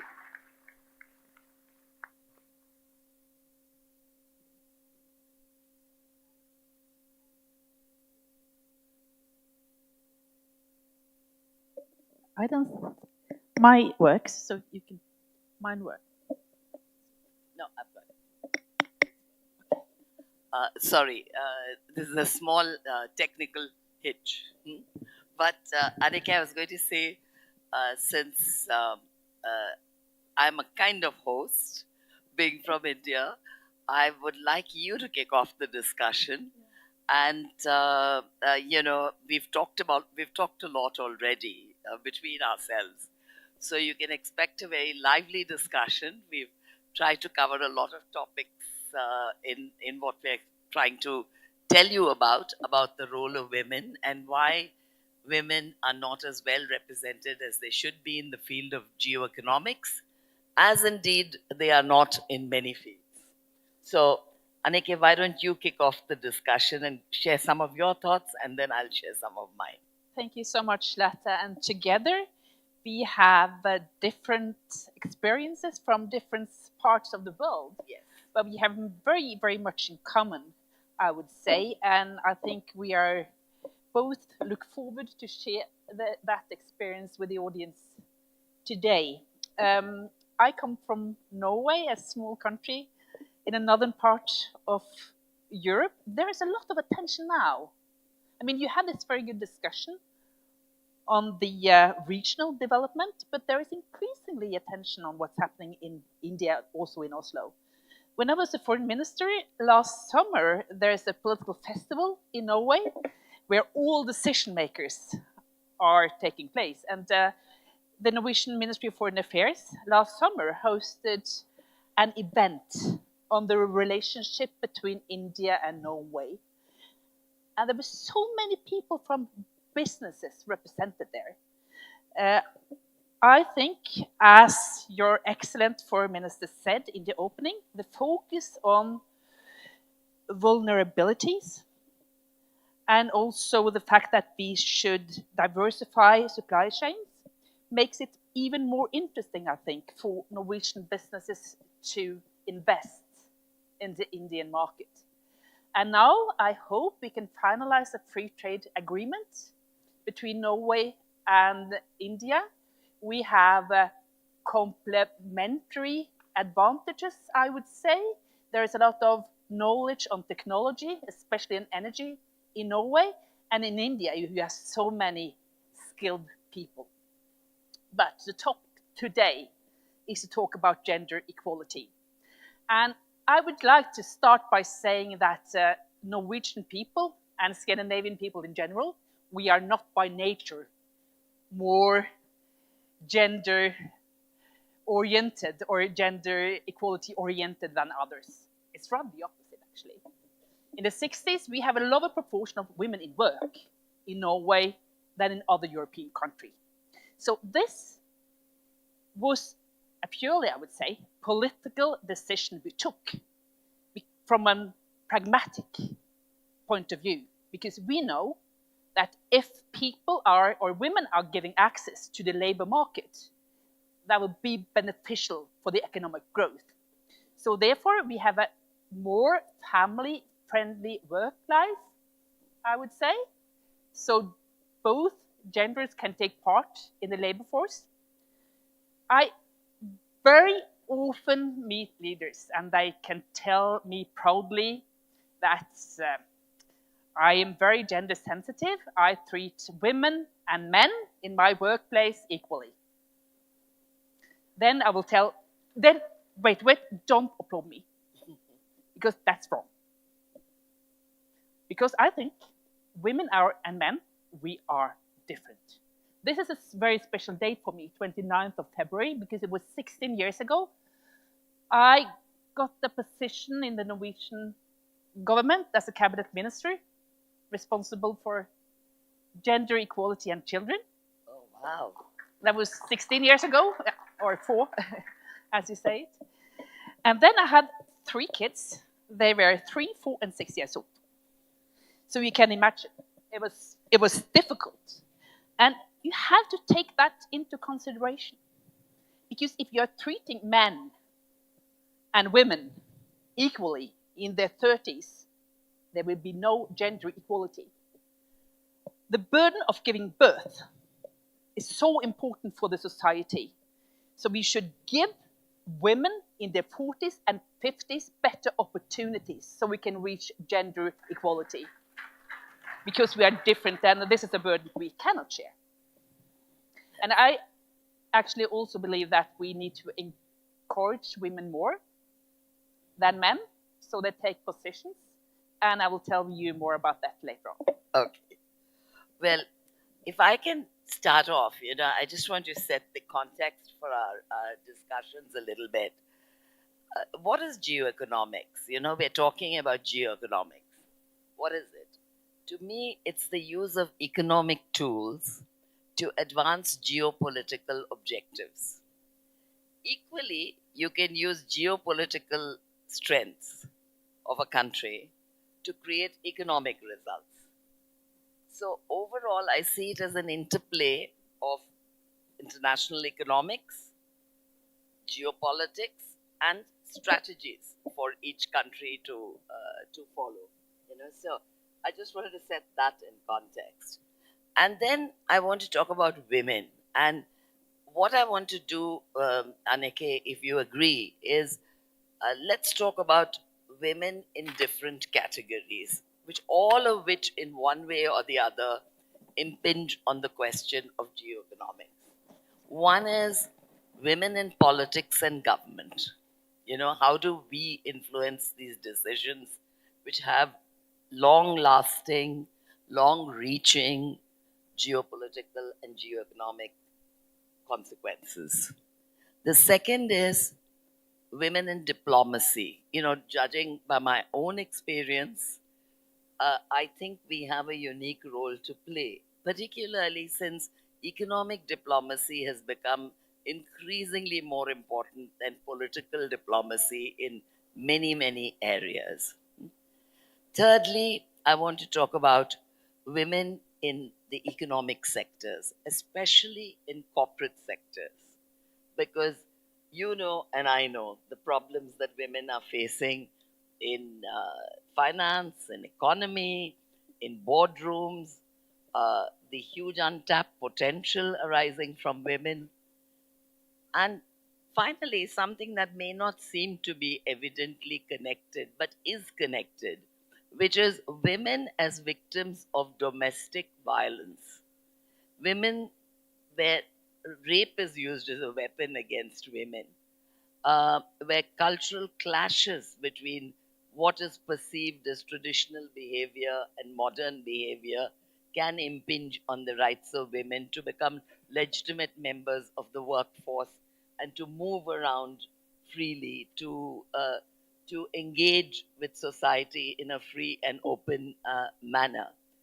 And finally, I want to talk about the reproductive rights of women, which is also very important because as long as you have uh, issues debated so hotly, such as birth control, the right of a woman over her own body and reproductive system, this question of sex selection, amniocentesis, the female infanticide problem, women who see being seen as burdens, you will not see women as economic opportunities. You will not see women in that light. So, if I can I kick off on the question of women in politics and government, which of course you're much better qualified to talk about than I am, having been a cabinet minister. But I see a problem because, you know, in our parliament, as we all know here in this room, those of us from India, we've been debating for years over the question of having 1/3 of women. It should be 50%, but 1/3 of women being of the seats in parliament being reserved for women has become such a big issue. And no government till date, no matter of any political persuasion, has been able to successfully steer this to a conclusion. You know, and I think you were mentioning to me that there is a quota. Am I right in the Norwegian government, or is it In the political parties. in the political parties? But exactly, because this is my point. You know that, uh, for instance, I was in South Africa during the elections. What did the ANC do to prove its point that they did stand for gender equality? If they had 400 candidates for the 400 MP seats, they said every second candidate would be a woman in terms of one man, one woman, one man, one woman, right down the list. So, of any number of candidates that they finally got, 50% of those candidates selected, because they would go in the order that the list was done, would be women. So the ANC ended up with 50% women, and by sheer example, the other parties were forced to include more women on their roles as well, because otherwise the women's vote would not have gone to any other party. So these are the innovative techniques that political parties can use to make changes happen in the way of thinking about putting forward women candidates. I think also what I love to call and then we're talking about women in government as well, so senior bureaucrats. And, you know, the question of domestic help, which you raised, you know, the question of family support, the question of infrastructures to help women during childbearing and child rearing years is such a huge issue. And the issues may be different in India and countries like Norway, because in India, fortunately or unfortunately, the availability of some paid domestic help to look after this burden, plus the question of very valuable family support is there, you know, and but at the same time, it doesn't really address the issue, because until businesses and others become more sensitive, including governments, including institutions such as parliament, how are you going to have a place where women feel comfortable going into senior political positions or senior bureaucratic positions if there's no infrastructure to help them look after their children? Should they be creches even in parliament? Should they be creches even in senior government offices? You know, these are very real issues for most women, and I think we have to recognize that. So, you know, if I could just mention that, and finally, just one little point on what I call pink collar ghettos. You know, the idea that women are okay in a slightly subservient position, like executive will be a man, the secretary will be a woman, the doctor will be a man, the nurse will be a woman. So it's what I call the pink collar ghetto syndrome. You know, that women are very good as members of the workforce, but only at that level. You know, so with that, I'll stop on women in politics and government. If you want to add something to that. Yeah, thank you. I very often hear that people are optimistic for the future when it comes to women's representation in business and in public life in general, because they can see very many talented young women. But I'll tell you, if we are willing to introduce some measures, there will be no reason for being optimistic. Because I've seen for very many years in Norway and also in other countries, the same number of women represented in law schools, in business schools, and also in universities. And they even have good grades. So why are they not entering the leading positions? And I also see that in politics. In Norway, we have a quite good representation of women and men at the top level, but not on local level. Among mayors in Norway, we only have 20%. So I've been working for my party in order to increase the number of local council leaders and also female mayors. And what I saw on local level was new women entered politics, but when they really became skilled, they were replaced with yet another new talent.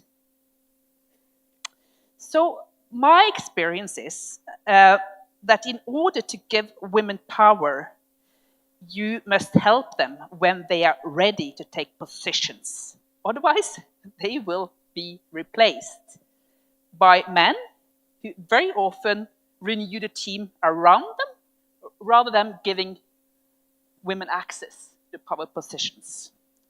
So my task then was to give women support so they could enter leadership positions. And I think that equality has to start at the very top. You cannot wait for the future. We must start at the top in politics, in businesses, and I believe in some kind of quotas should be introduced gradually. I'm not a revolutionary, so I believe in step by steps. So we do have that in certain political parties in Norway, and then the other parties needed to compete. So they also raised the number of women. But we are better on the top level in Norwegian politics than on local level. And we are also better in politics than in businesses. So I believe that we have to work really systematic in order to increase the number of women. I believe in some kind of quotas. You have to find out here in India what you think will work best. Otherwise, there will be no reason for optimism in the future.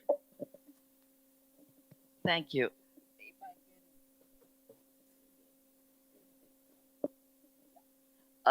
If I can move on to something which I just want to touch on very briefly, because it's more to do with my own experience, which is women in diplomacy, you know. And while I've been very fortunate in the Indian Foreign Service, we've had 3 women foreign secretaries, also We've had women occupying very important ambassadorial positions in China, in very major countries. So the glass ceilings have been broken to a large extent in India. I know it's not the case everywhere in the world, and I would like to see more countries follow suit, of course.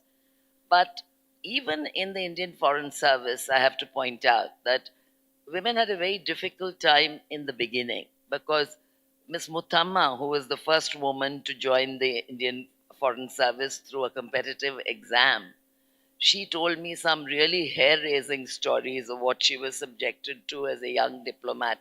No ambassador would accept her as an officer. He said, "What will I do with a woman officer?" She also told me that she was asked by an undersecretary in the ministry, "Why do you need an official hostess? You're a woman. You should be able to host your own party." And, this was really, really insufferable behavior. So it is not that women did not have their issues. Initially, women had to resign if they married. They were not allowed to marry and remain in the service. That rule was changed. And by the time I came along, most of the battles had been fought and won, but the issue is that these battles had to be fought and they had to be won. So I think now the government has really liberalized to the point where, now 30 to 40% of our intake of women is diplomats. I mean, our diplomats are women.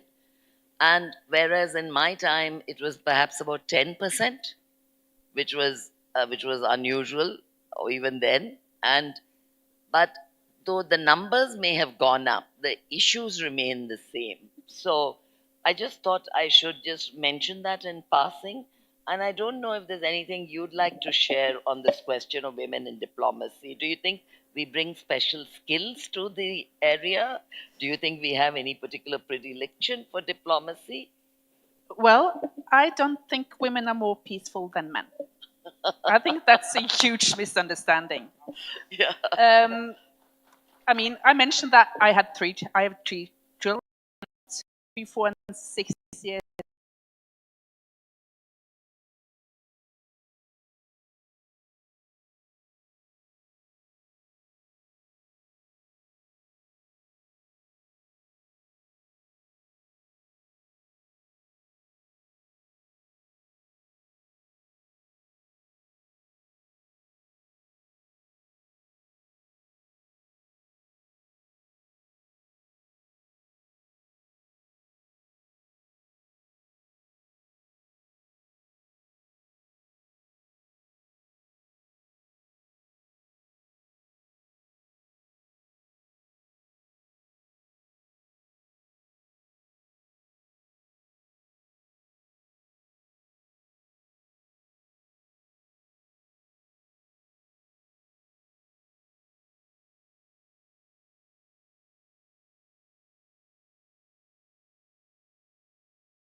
difference. Like for instance, even when I'm on a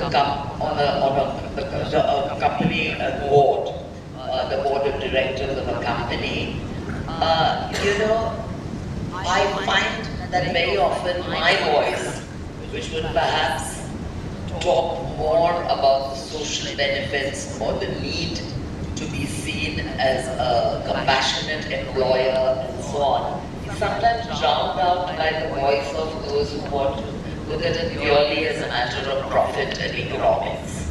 And I think that's a bit of a shame, because after all, the ethos of a company is also very important. The message you want to convey.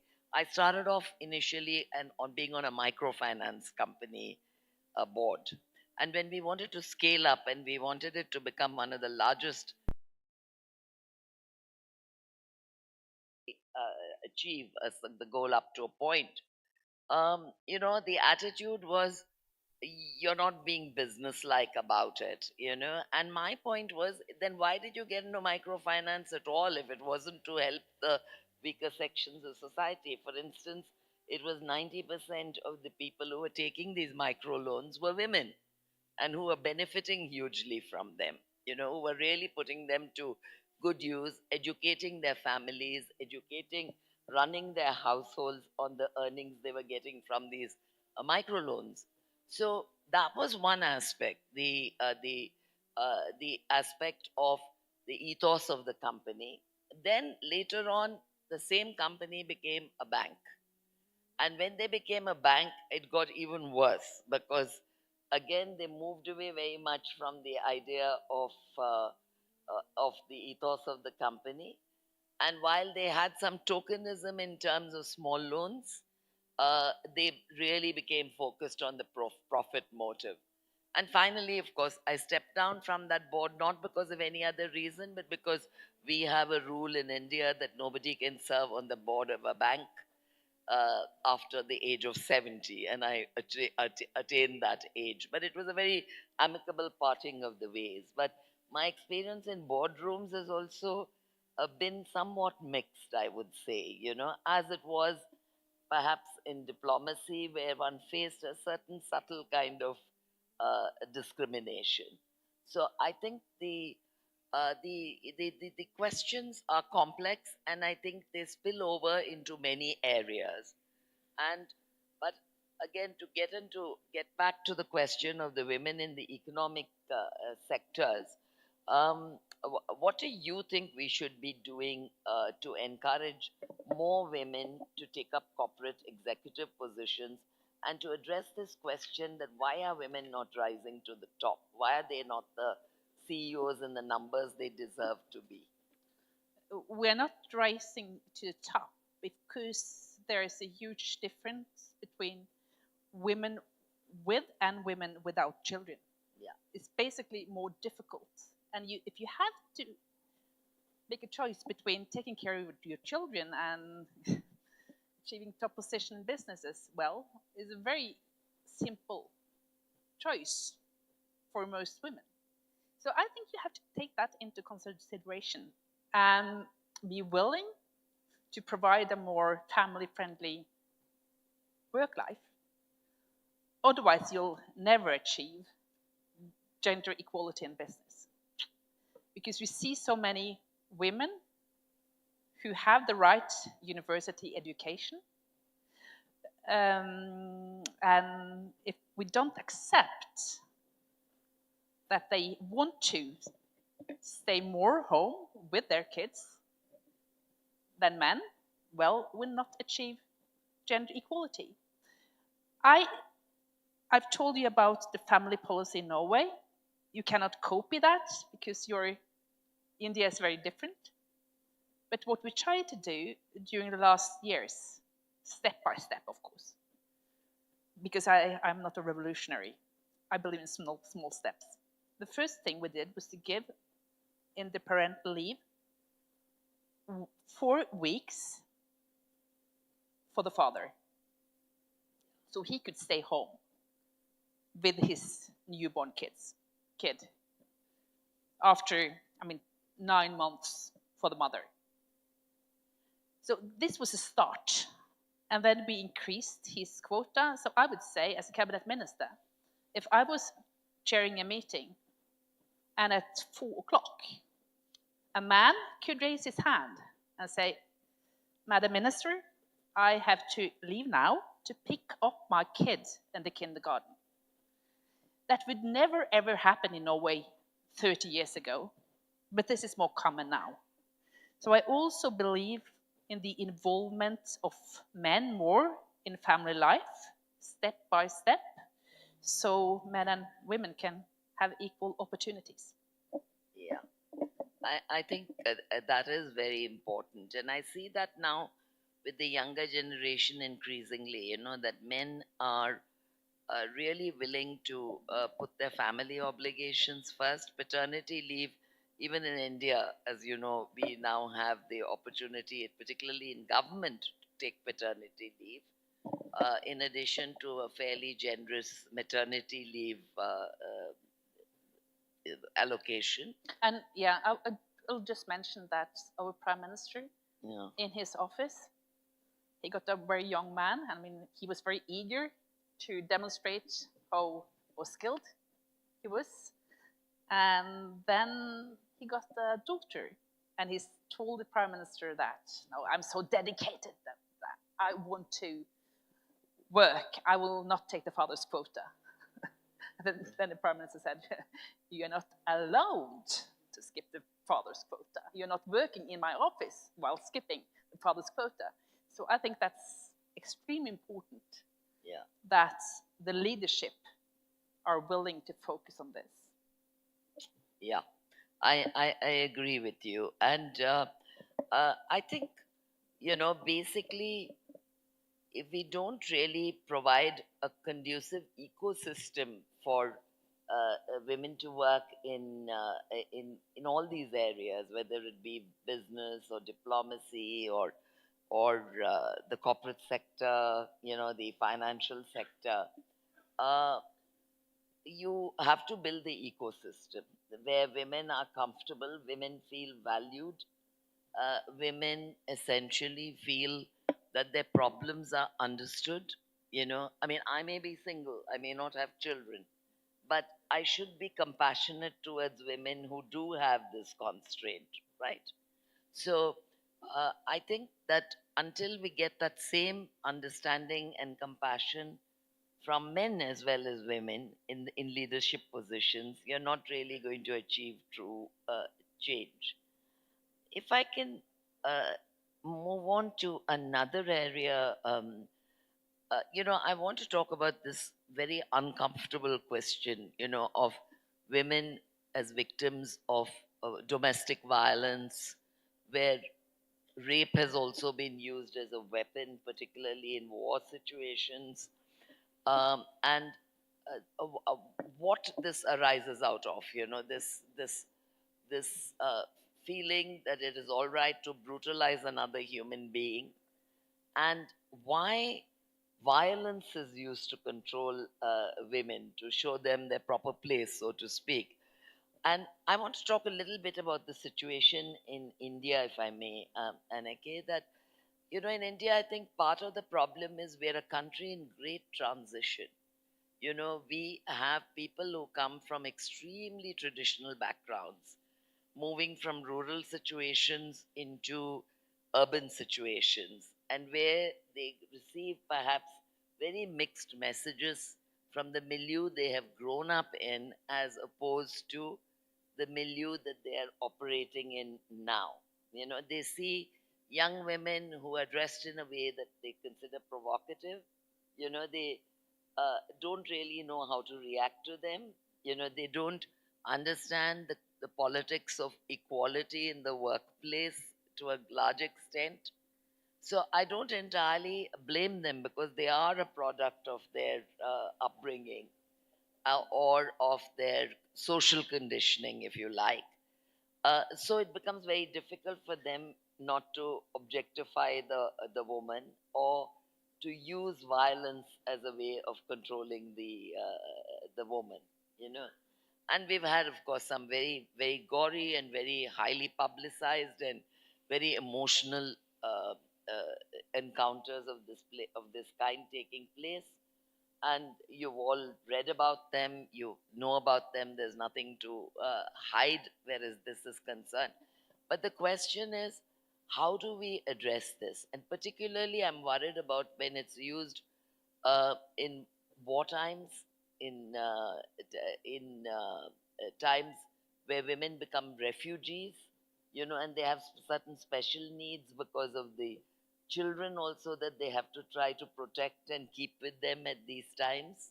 So how do you actually overcome this system so that uh, women become valued members of society who can actually add economic value to our societies, and how do you address this question of violence? I think dealing with the question of violence needs openness because it's so shameful.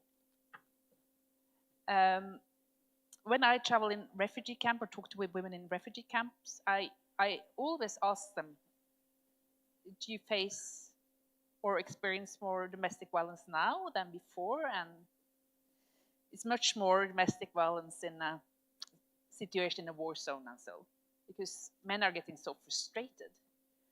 And we also have to deal with the causes, I think, to give men the ability to talk about what they are struggling with, because this is also part of the problem.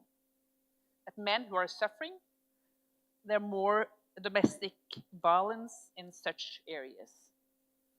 And I also know that it's even more shameful, maybe, at the top of the society among educated women, but it's still very common. So I think we have to deal with this with openness, willingness to admit what's happening,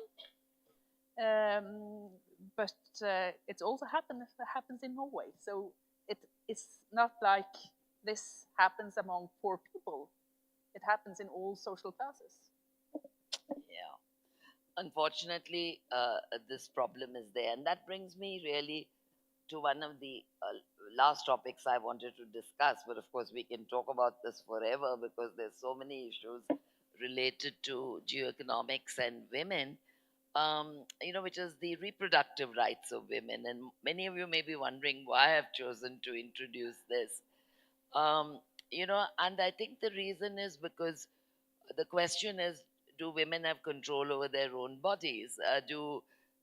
Can they make a decision independently to have birth control, for instance, or to have an abortion? These are thorny issues. These are very difficult issues for most people to talk about. And we all know the debate in the US, the furor there's been about this whole question of whether the woman has the rights over her own body or not. And and in India, of course, which I feel very strongly about, this whole idea of sex selection, the amniocentesis tests, and female infanticide. The idea that a woman is somehow less valuable than a man. And this gets so indoctrinated into the girls that women are seen as burdens whether because of dowry practices or anything else. I think unless these women are respected, these malpractices will continue. How do we overcome this question? How do we make sure that women have control of their own reproductive rights? We can recognize pushbacks on this area in several parts of the world. I think this is linked to the economic setbacks. If a leader cannot deliver economic growth, he will focus on other areas, and very many of those leaders are focusing on women's rights and women's right to reproductive health. So it's getting increasingly more controversial in very many countries, also in Europe. So we were talking about geo-economic, the economy in the world today, and I think that we have to promote more trade. Just to link this to the agenda we started with, because I believe that we need more international trade. We need more international cooperation, and by introducing this setbacks on women's rights, it's a way of getting around the real problem in the society, because we know that a woman's right to decide over her own body is extremely important for her quality of life and her ability to take part in the labor force. So coming back to this question of the geoeconomics, if you like, and you know, how all these issues get interconnected in a way. I want to come back to the question of how can we make sure that more women, essentially are involved in financial sectors. How do we make sure that they get to play more of a decision-making ability, decision-making role in the boardrooms? Do you have any specific recommendations on that? I don't have recommendations because Yeah. I think you should find your own way. But we have introduced quotas in Norway. Yeah. On listed companies. We did that 20 years ago. Now also in bigger companies in Norway, we have quotas. So women get access to the boardroom. Because as I said, even though women were educated, they didn't get positions. So that's not my recommendation, but this is how we've done it in Norway. But you're doing well also in India. You have very many skilled women.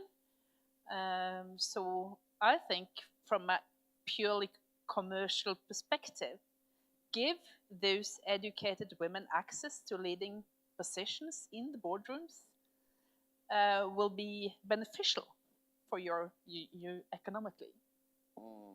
So we need to focus on the pragmatic approach, I think. And also, don't you think, and that in a way, Anakin, because, for instance, women are not usually made the chairman of the audit committee, very often. I wouldn't say in all companies.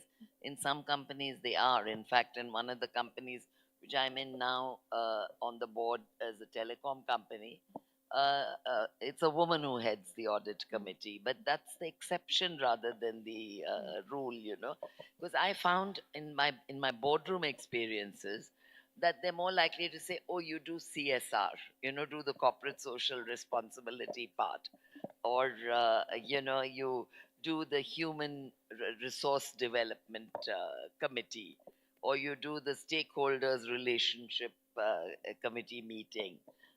And the tougher ones, the audit, the risk analysis ones, generally are given to the men because there's a perception that men will be tougher on these issues and therefore more effective, and women would be better dealing with these issues.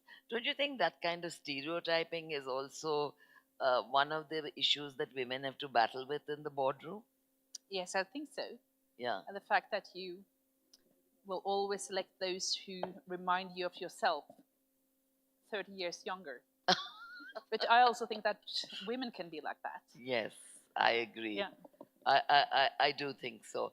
But, I really want to say that in all these issues that we've discussed, whether it's women in politics and government, women in diplomacy, women in the economic sectors, especially the corporate sector, and the question of women as victims of violence and the reproductive rights of women, there's one underlying theme, that all these issues are interconnected. For women, to truly blossom, to truly achieve their full potential, unless each of these issues is addressed, you're not going to be able to achieve the whole, you know. And, Yeah.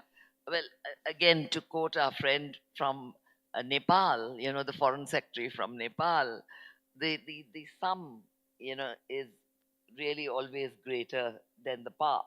So I think, you know, unless we put all the pieces of this puzzle together, we're not going to be able to achieve this, the goal we're looking at, which is for women to play a critical role in geoeconomics. And only when gender ceases to be an issue, you know, when we stop uh, saying, oh, this is the best woman for the job, or, you know, we just say gender is now irrelevant. The question is who's the best person to deal with this subject.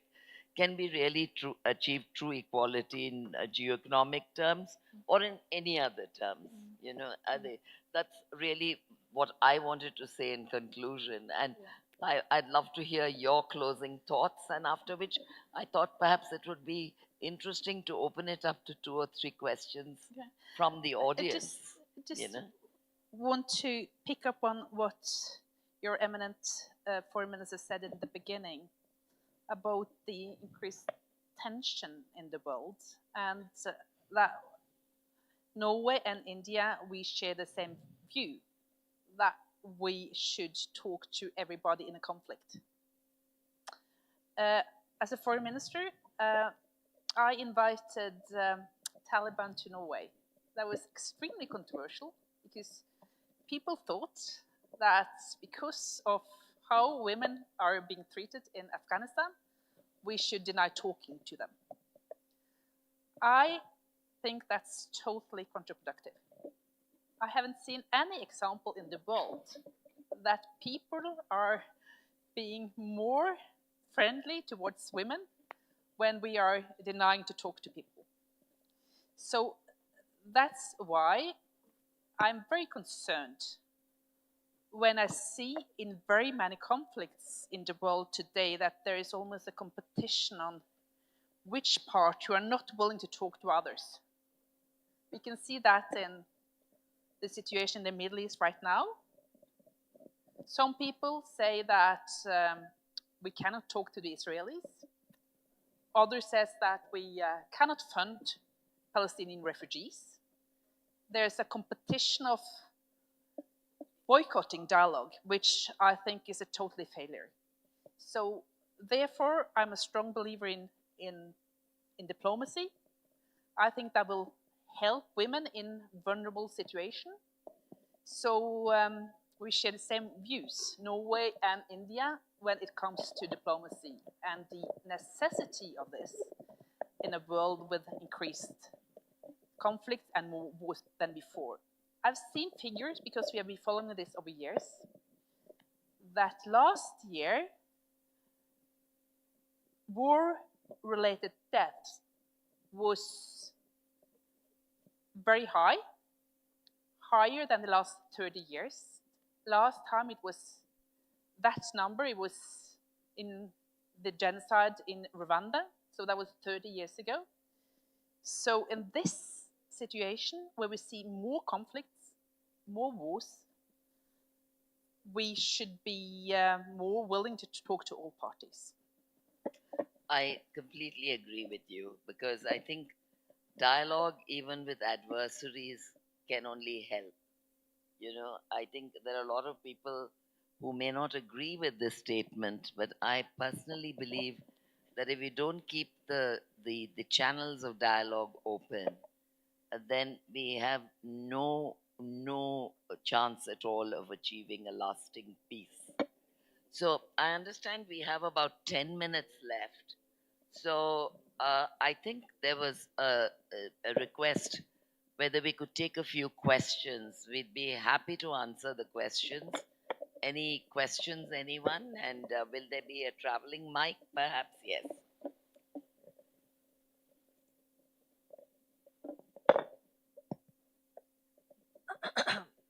That was a wonderful session. Thank you very much, Madam Aniket and Ambassador Lata. Thoroughly enjoyed, and it was a thought-provoking session. My question is, we are talking about and we are experiencing inequality in various walks of life. Is the problem of inequality in the mind of the man or in the mind of the woman, from your experience? What would you say, Kaneke? Both. Yeah, yeah. And I strongly believe that we have to work with men, not against men. And I strongly believe that the more gender equality in a society also will benefit men. I was talking about domestic violence. We have to also deal with the root causes of this, and that also will benefit men.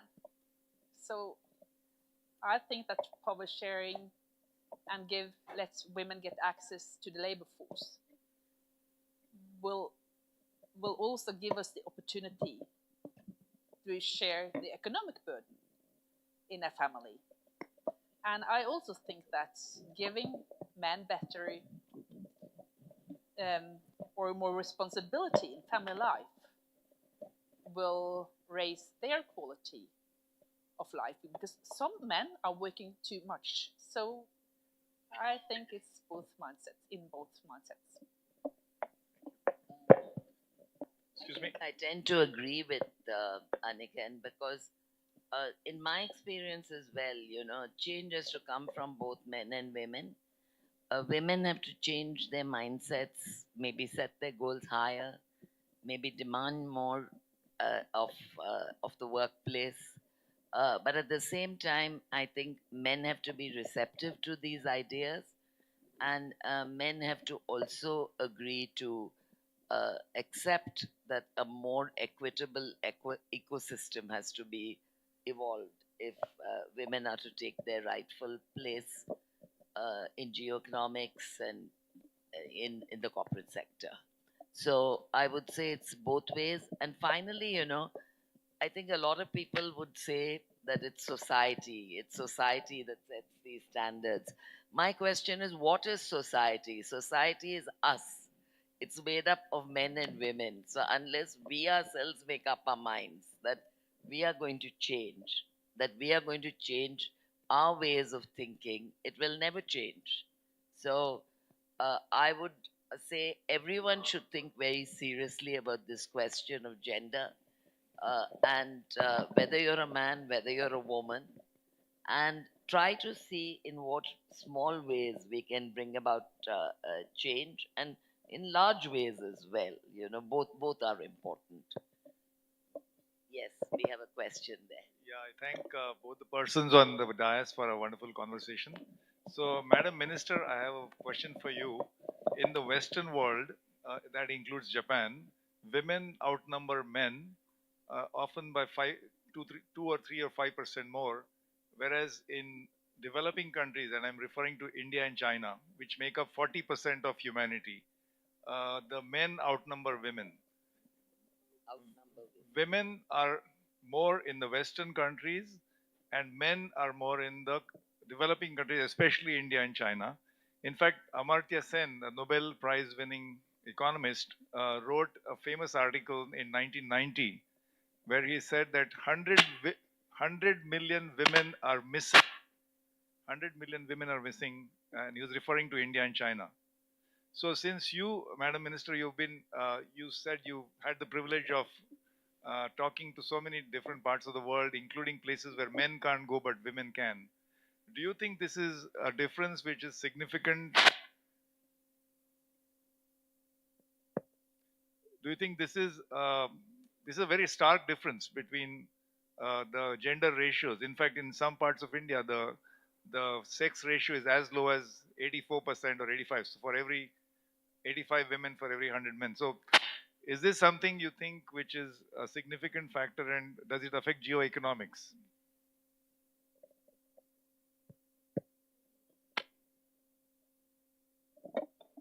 You are the expert on this.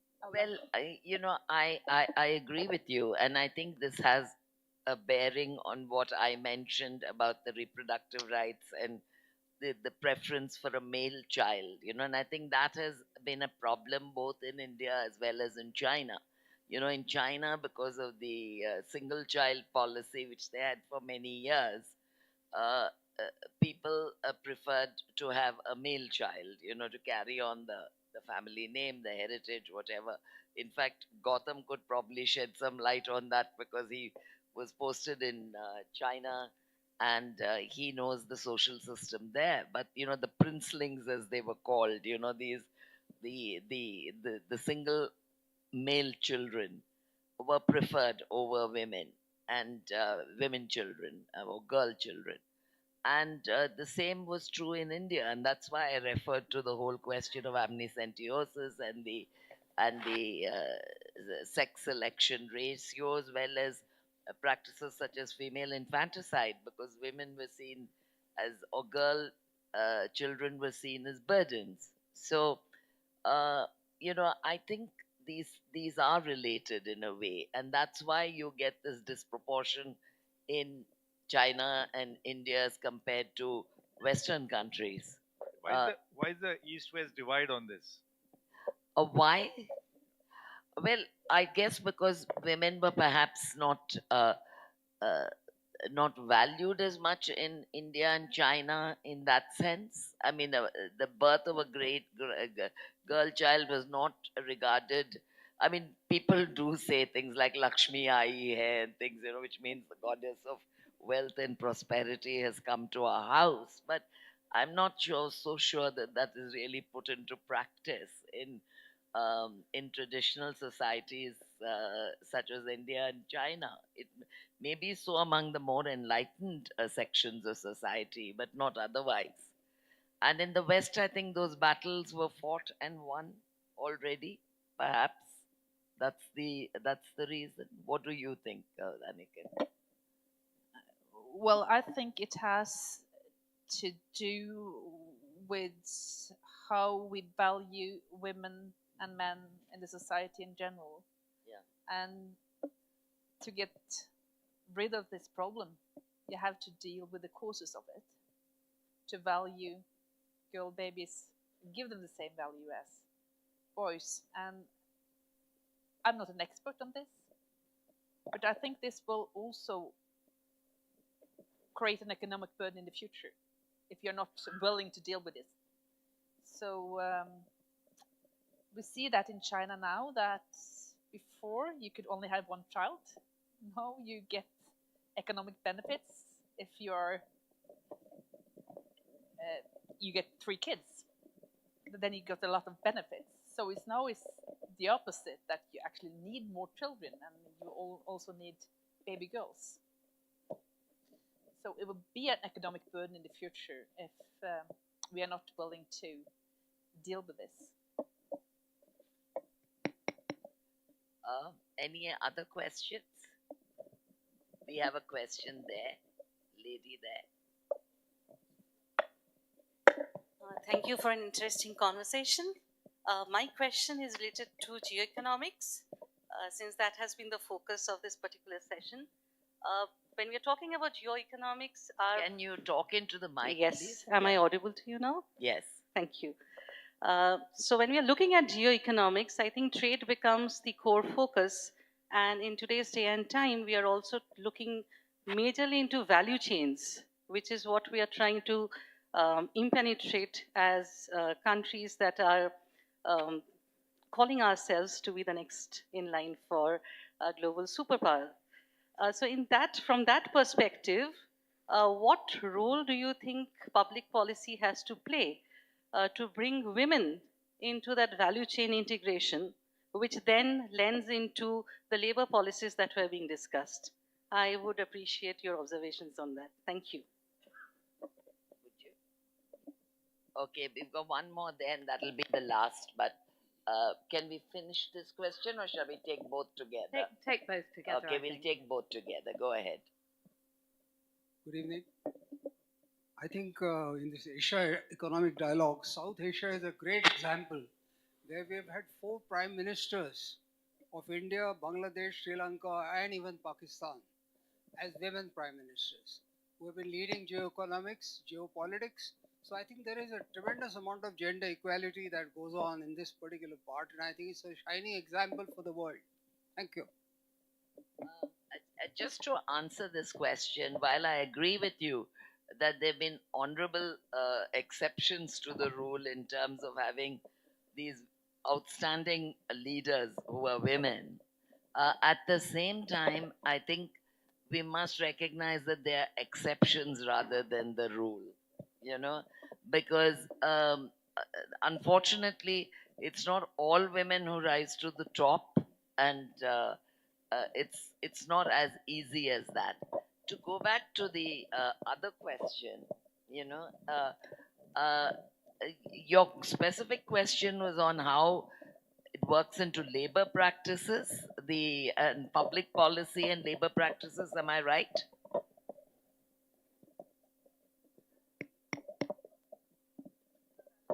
One second, please use the mic. Yeah.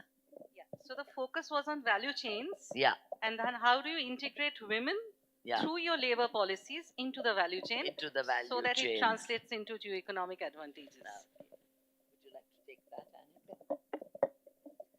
Yeah, that's a very good question. Do we have another hour? So we can... No, I don't think so. Maybe another minute. Yeah, I think it has to do with education, that you give both men and women access to education. Even though we have a high proportion of women in universities here and also in Europe, I think you are actually doing better when it comes to female representation in natural science. You are doing better there than very many European countries, actually. And that will give women a unique position in the discussion that we are having on value chains. Because I know, see in very many European countries, that we have this discussion about vulnerabilities. And we need to diversify our value chains. And then I think that women in India can play a very important role in that respect.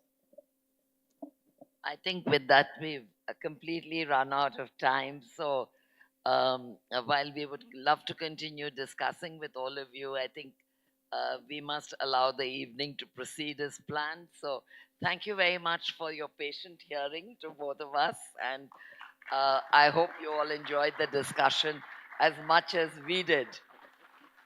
Thank you so much. May I invite Dr. Kelkar onto the stage to give a token of appreciation. Dr. Vijay Kelkar, who is the Vice President of Pune International Center.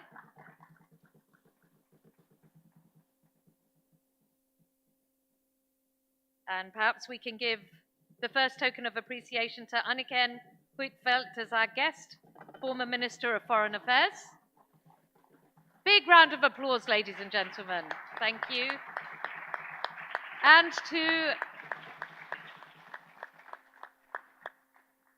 to Ambassador Lata Reddy, former Deputy National Security Advisor of India. Big round of applause.